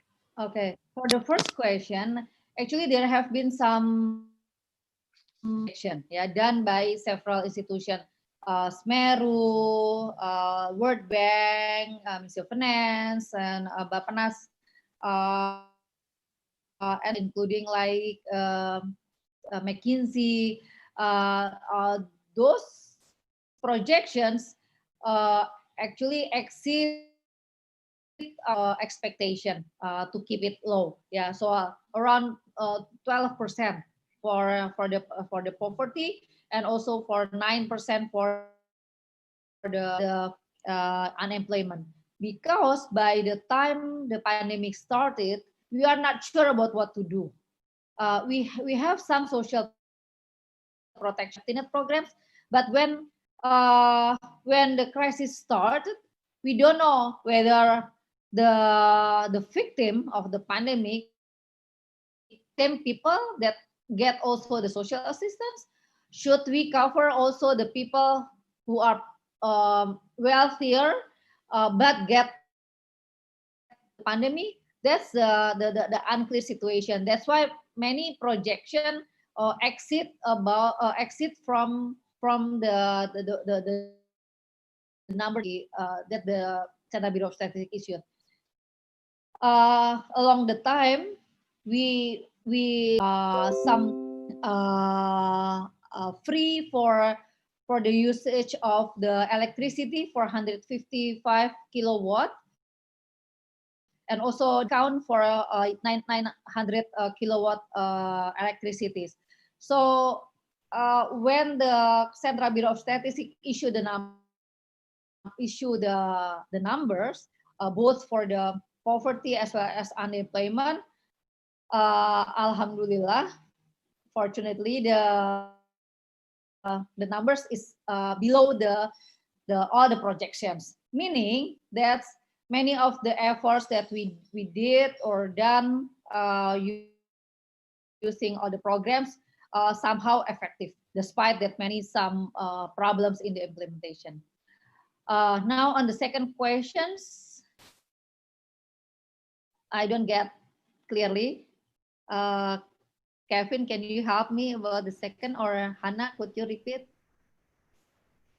Okay. Thank you very much, Mrs. Phoebe. So actually, the second question is not clear for me too. I'm sorry. Just can you repeat it, Hannah?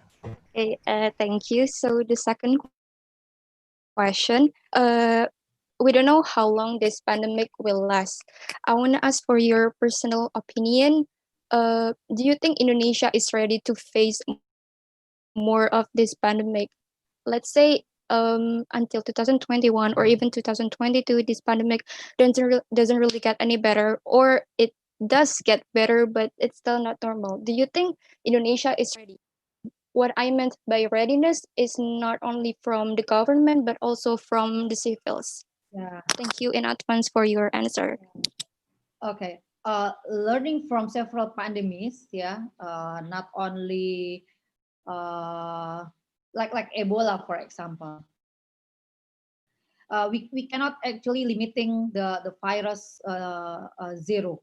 Yeah, like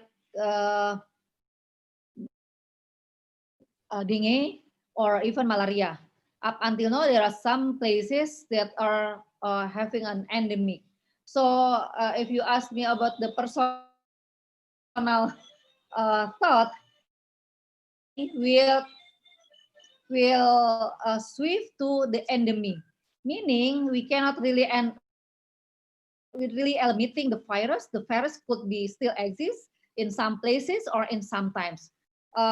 So what can we do in that time? We cannot just stay waiting for the virus to go, but we keep going with our activities. The economy should move on, but we should aware. So that's the idea of the new normal. Meaning when we meet with people, be aware that these people could bring some risk of the virus. Yeah. So wearing mask, wash your hand quite often, distancing.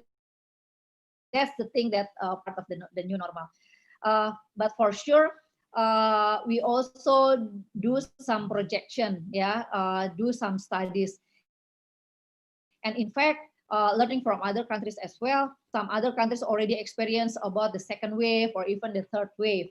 So the pandemic could exist for the next year. From the FKM UI projection, in some places, some provinces like in the West Java, for example, the peak is actually up until the mid of next year. So beware in Bandung. I mean, despite that there is some trend of decreasing, the risk still there. Yeah.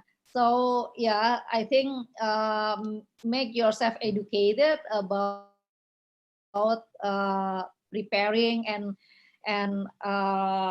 taking care of others, what to do about to this virus. That's the most important.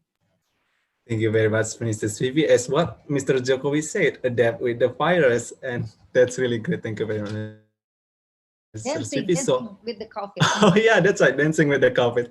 Thank you very much, Mrs. Vivi. So, how about it, Miss Hannah? Is it answer your questions? Yeah, thank you very much for the answer and the insight. Thank you, Sweetie. Okay. Last but not least, the questions coming up from Unica from Universitas Pajajaran. Unica, you can open your camera, open your microphone, and you can ask directly to Mrs. Vivi. The time is yours. Thank you, Kak Kavin. Selamat siang, Vivi. I want to ask you a question, but maybe it's outside the topic with your presentation. But I just want to know, as we know, to have a good quality in sumber daya manusia, we have to have a great education too. But lately, the government, as we know, made a program that consists training, coaching, and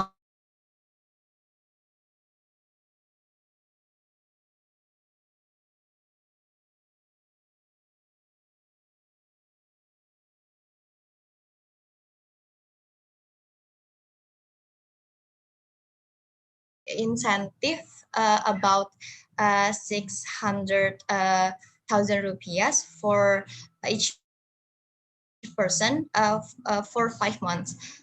So that must be not all of these people using the fund for the coaching or training.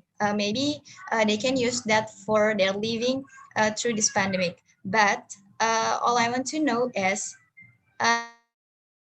if they get the money or fund from the Kartu Prakerja, so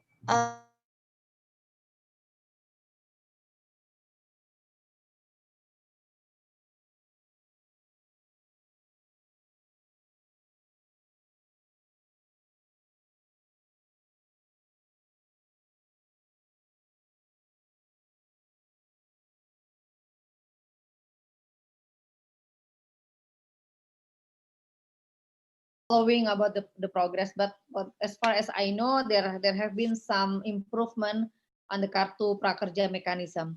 The idea behind it is actually for giving a temporary opportunity for someone who lost job or get fired from their current employment, in order to upskill, to make them improving their skill, to reskill during their off or out of the job. The money itself is actually is kind of like a stimulate, is a stimulant, is only you could use it for the transport, for getting food during the trainings. That's the idea. So I don't think that it's can be impacted to the inflations or to the economy. It's moved around the activities of the training itself, but in terms of the size of the targets,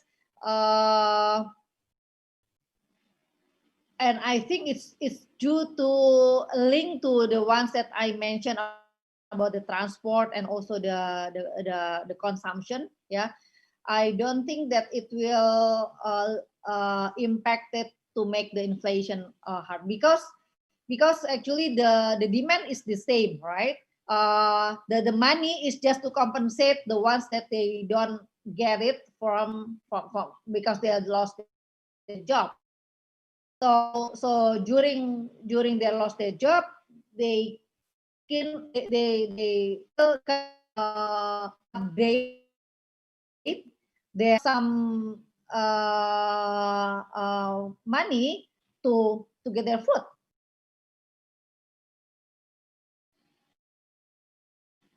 Wow.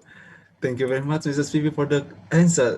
Yeah, I see that it is like a two-dimensional. We have like a source of income, and you can put it on your expenditures for food, and will not affect the inflation. So, how about it, Miss Unica? Is it answer your questions? Yes, thank you. Okay, thank you very much, Unica. This is the last one and the last person, and usually last person is the special one. The last one is coming from Vidya. Vidya is from Universitas Pajajaran. Vidya, you can open your microphone, open your camera, and you can ask directly to Mrs. Vivi. The time is yours. Okay, thank you, Kevin. Good afternoon, Miss Vivi. I would like to ask some question, but before, no. So the main question of mine is about how improve welfare, especially for the poor during this pandemic. But before you answer the Sorry. of my question, okay, Can you sorry. repeat, because you talk quite fast. Oh, I'm sorry. I'm so fast. I think I'm too fast. Okay. I would like to repeat it. So how to improve welfare, especially for the poor during this pandemic? Before you answer my question, I would like to give an explanation about what I see about this about my question. So as we know, with a good position of welfare for a prediction, I think it will make an economic going well in some country. For some kids, I will like give some example. And for some kids, I still see during this pandemic, some public school is still doing the activity directly with the student and the teacher itself. So it's happened is because not all of the citizens have a good economic condition, so they cannot get an opportunity like the other, like the other student, like the other have a really great economic condition for get a brilliant education during this pandemic. So I think it's I think it's just that. Thank you. Yeah. I think I've mentioned earlier about the cushion from each household. When we're talking about the poor, when they have a complete safety net, not only from the government programs, but also if they have a good condition, if they live in a good communities, they have a good support, they are quite okay. Quite okay meaning I think in many places in villages, the social capital still good. the government in this regard uh, bring up some cushion in terms of the income. So many of the programs, the social safety net programs, currently coming in cash. We are not distributing rice again for this time like in the previous time, yeah, because the delivery, the in-kind transfer is very costly and it has some risk about the misuse and also leakage. So by using transfer, the cash transfer, the people could use it for any kind of needs, meaning they could keep the standard of the welfare that they have earlier. Of course, the other part like the education, the BPJS health, and also in terms of economic productivity, like for the SMEs, government now also give the assistance, the cash transfer to the SMEs with help. Oh yeah, which I think under 5,000. I mean 5 million. The onset is under 5 million. So they get additional 2.5 million in order to keep their businesses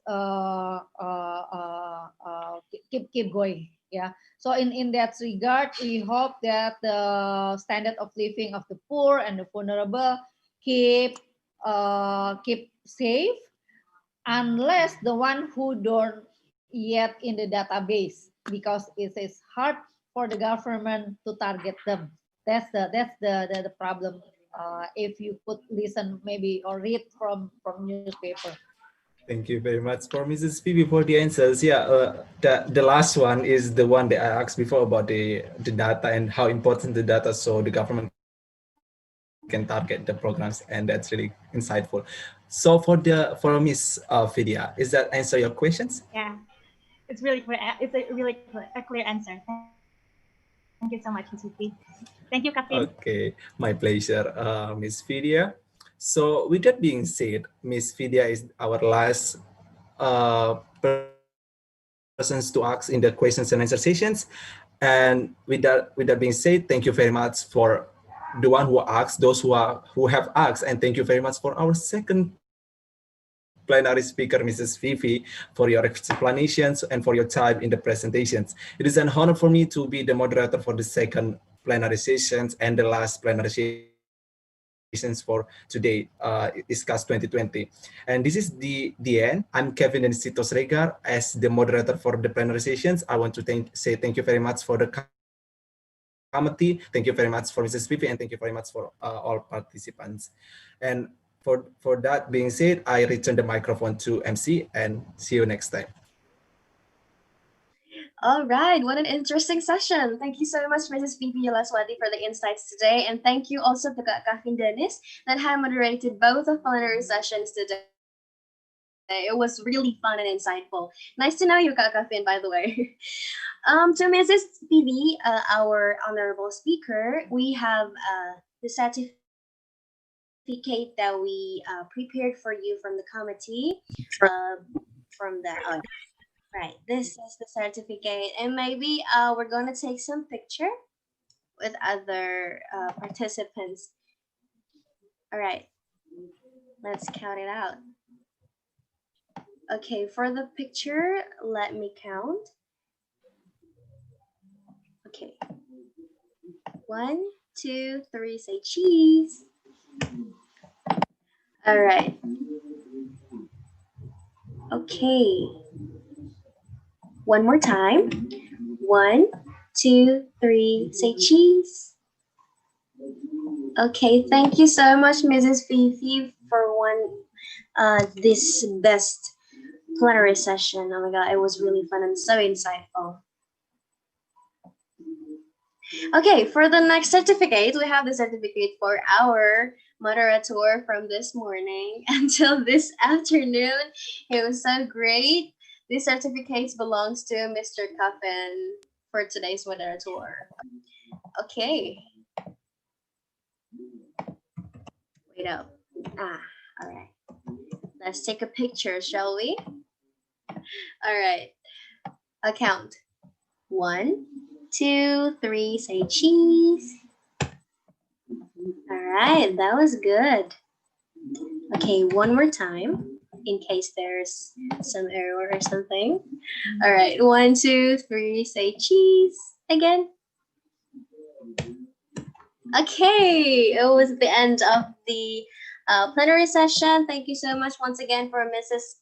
Vivi as our speaker and to our moderator today. Thank you so much, Kakathin. It was great to meet you all. Okay, guys, listen up. Next up, we have a performance that will be performed from the students of Economic Development Studies, Faculty of Economics and Business, of course. And we are going to sing along. We're going to have some fun. And then let's make some noise from ISCAAS. Enjoy.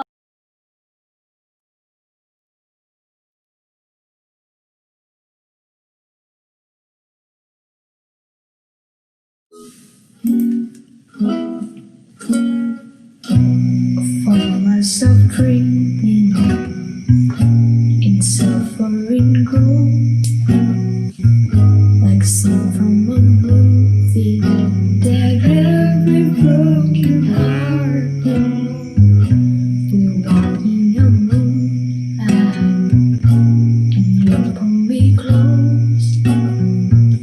Split second and you disappear that I was all alone. I woke up and there's you by my side, breath of relief, and I realized, no, we're not promised tomorrow.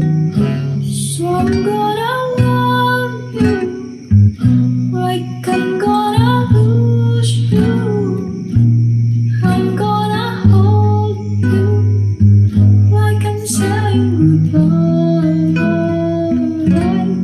Forever standing, I won't take you for granted, 'cause we'll never know when we're out of time. So I'm gonna love you like I'm gonna lose you. I'm gonna love you like I'm gonna lose you.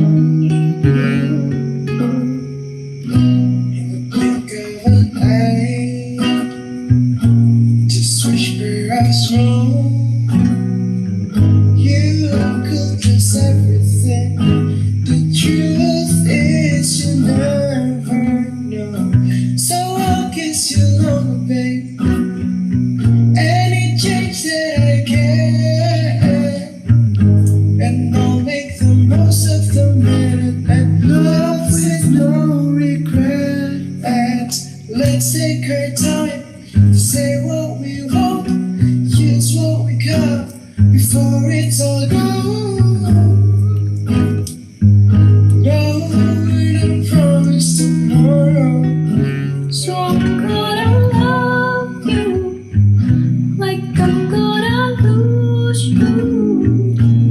I'm gonna hold you like I'm saying goodbye.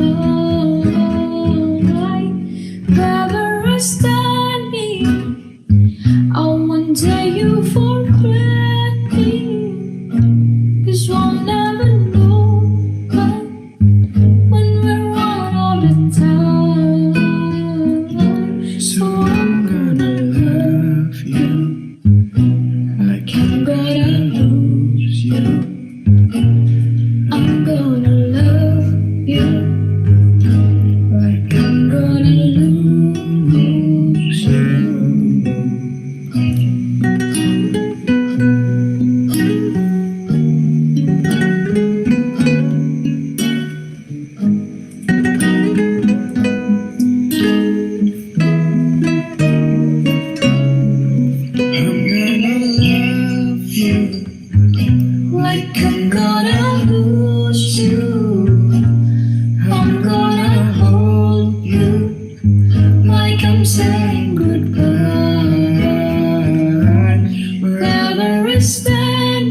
gonna love me like I'm gonna lose you.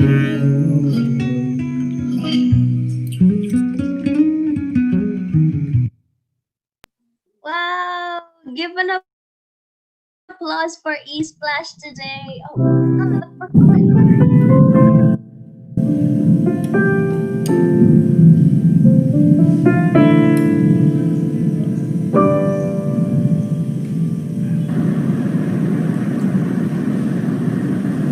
Pernah aku jatuh hati padamu sepenuh hati. Hidup pun akan ku beri, apapun kan ku lakui. Tapi tak pernah ku bermimpi kau tinggalkan aku pergi, tanpa tahu rasa ini. Ingin rasaku membenci. Tiba-tiba kamu datang saat kau telah dengannya. Semakin hancur hatiku.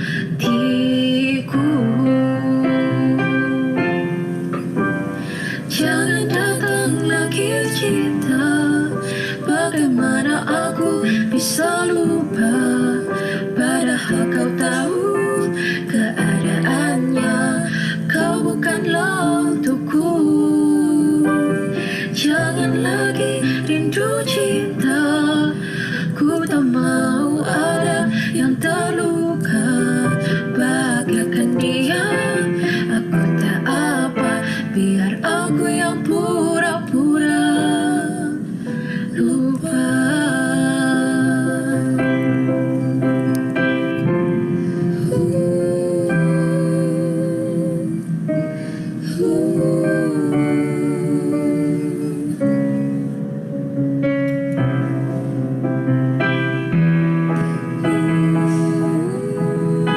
Tiba-tiba kamu datang saat kau telah dengannya. Semakin hancur hatiku.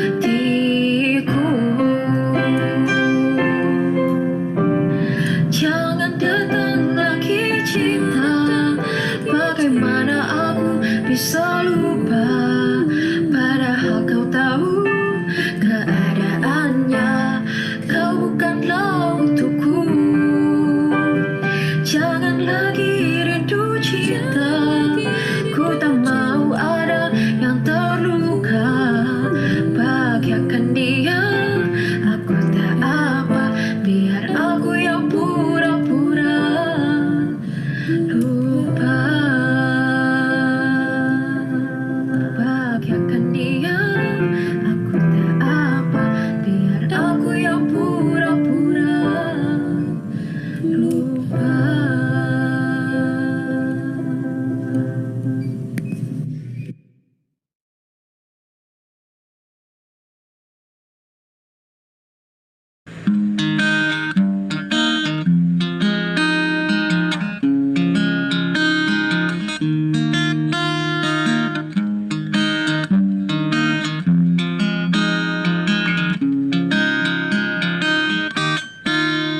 Aku tak tahu apa yang lain darimu hari ini.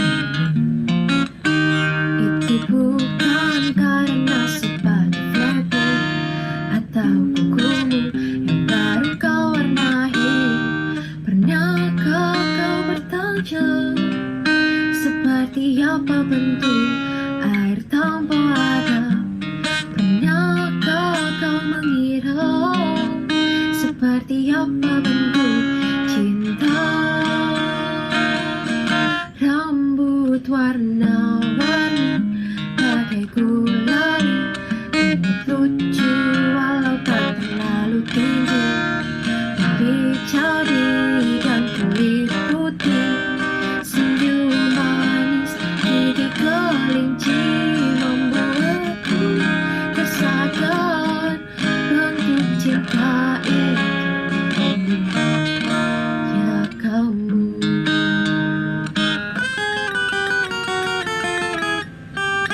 Kini ku tahu apa yang lain darimu hari ini. Itu bukan karena sepatu flatmu atau bukumu yang baru kau warnai. Pernahkah kau bertanya seperti apa bentuk air tanpa ada? Pernahkah kau mengira seperti apa bentuk cinta? Rambut warna-warni bagai gulali, lembut lucu walau tak terlalu tinggi, pijabi dan kulit putih, senyum manis gigi kelinci membuatku tersadar bentuk cinta itu ya kamu.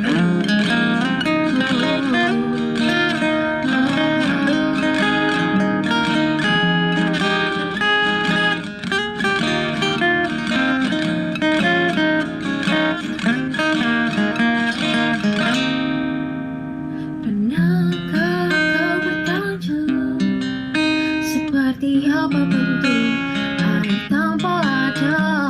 Pernahkah kau mengira seperti apa bentuk cinta? Rambut warna-warni bagai gulali, imut lucu walau tak terlalu tinggi, pijabi dan kulit putih, senyum manis gigi kelinci.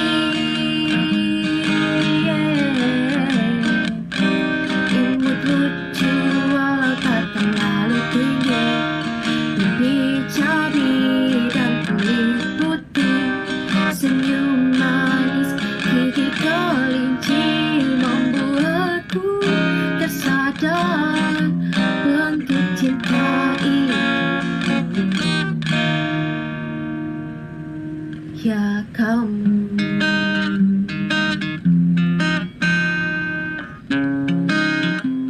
Jumpa dirimu untukku, bentuk cinta itu kamu. Oh ya kamu. Yay! Virtual clap for ISCAAS. Thank you so much for the great performance. We were we were having the sad songs at first and then happy songs at the end because we're going to face another event that will make you happy, of course.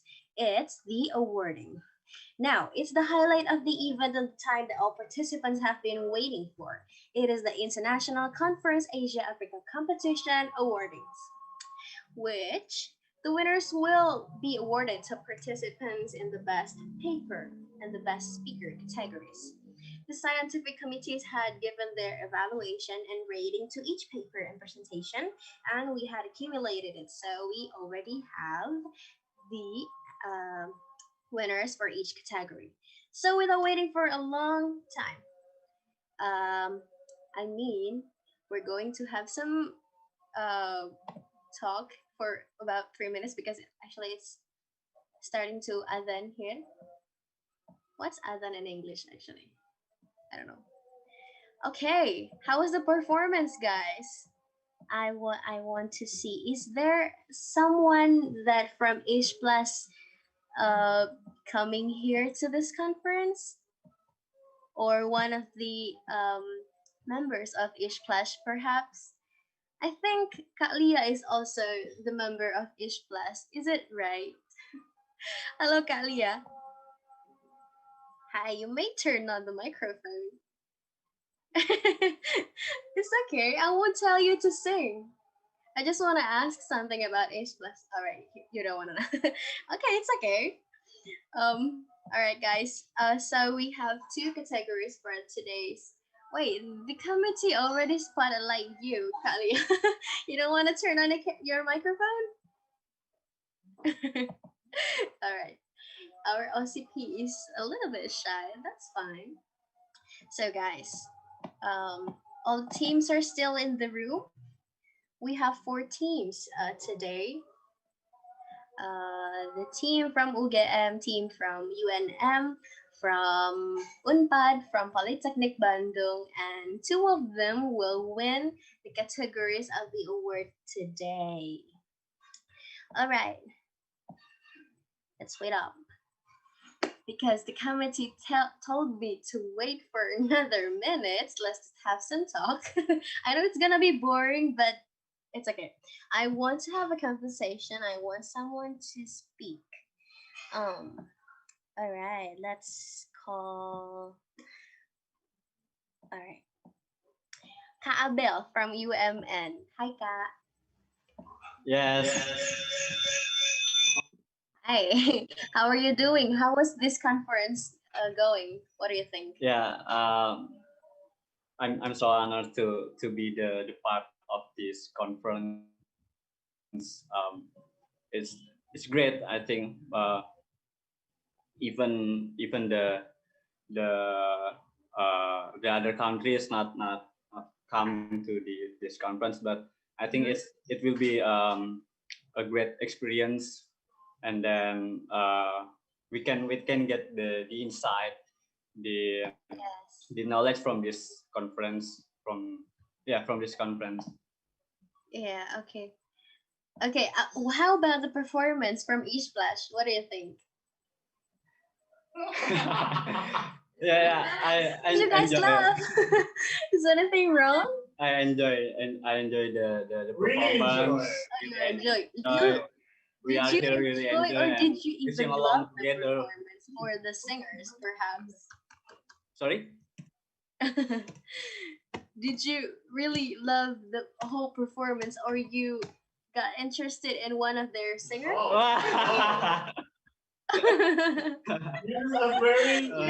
just laugh. I assume. I assume it's a correct answer. All right, Kak Abel, thank you for your Yes. answer.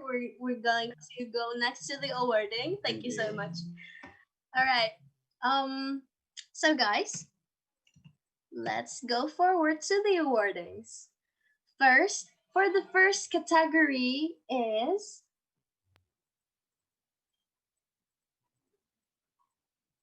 all right. It's on the screen. The first category is the best speakers. Who's going to win the best speaker? All right. Will it show another video? Okay. All right. For today's best speaker, another winner goes to Kak Mutiara Godelava Hasian from UMN. Yay, congratulations. You won the best speaker for today's event. Congratulations, Kak Mutiara. You may turn on your microphone. You may say something about it. Hi. So how do you feel? Okay, what should I say? Thank you so much. Okay, I'm speechless. I'm actually speechless right now.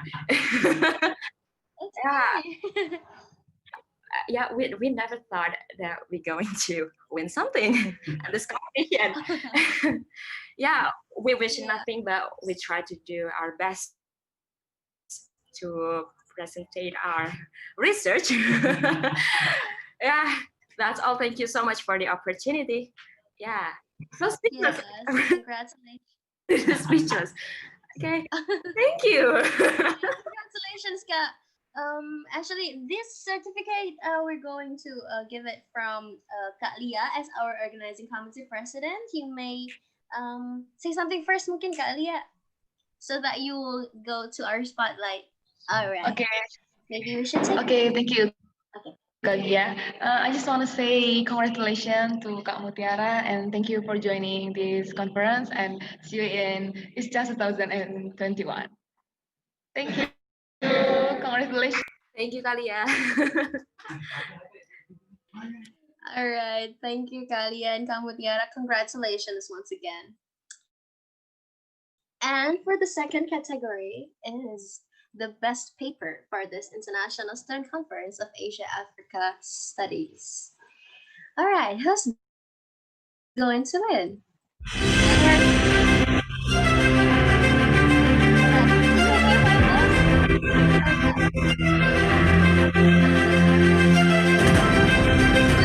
Category of the best paper for international student, okay, I said ISCAAS 2020. The winner goes to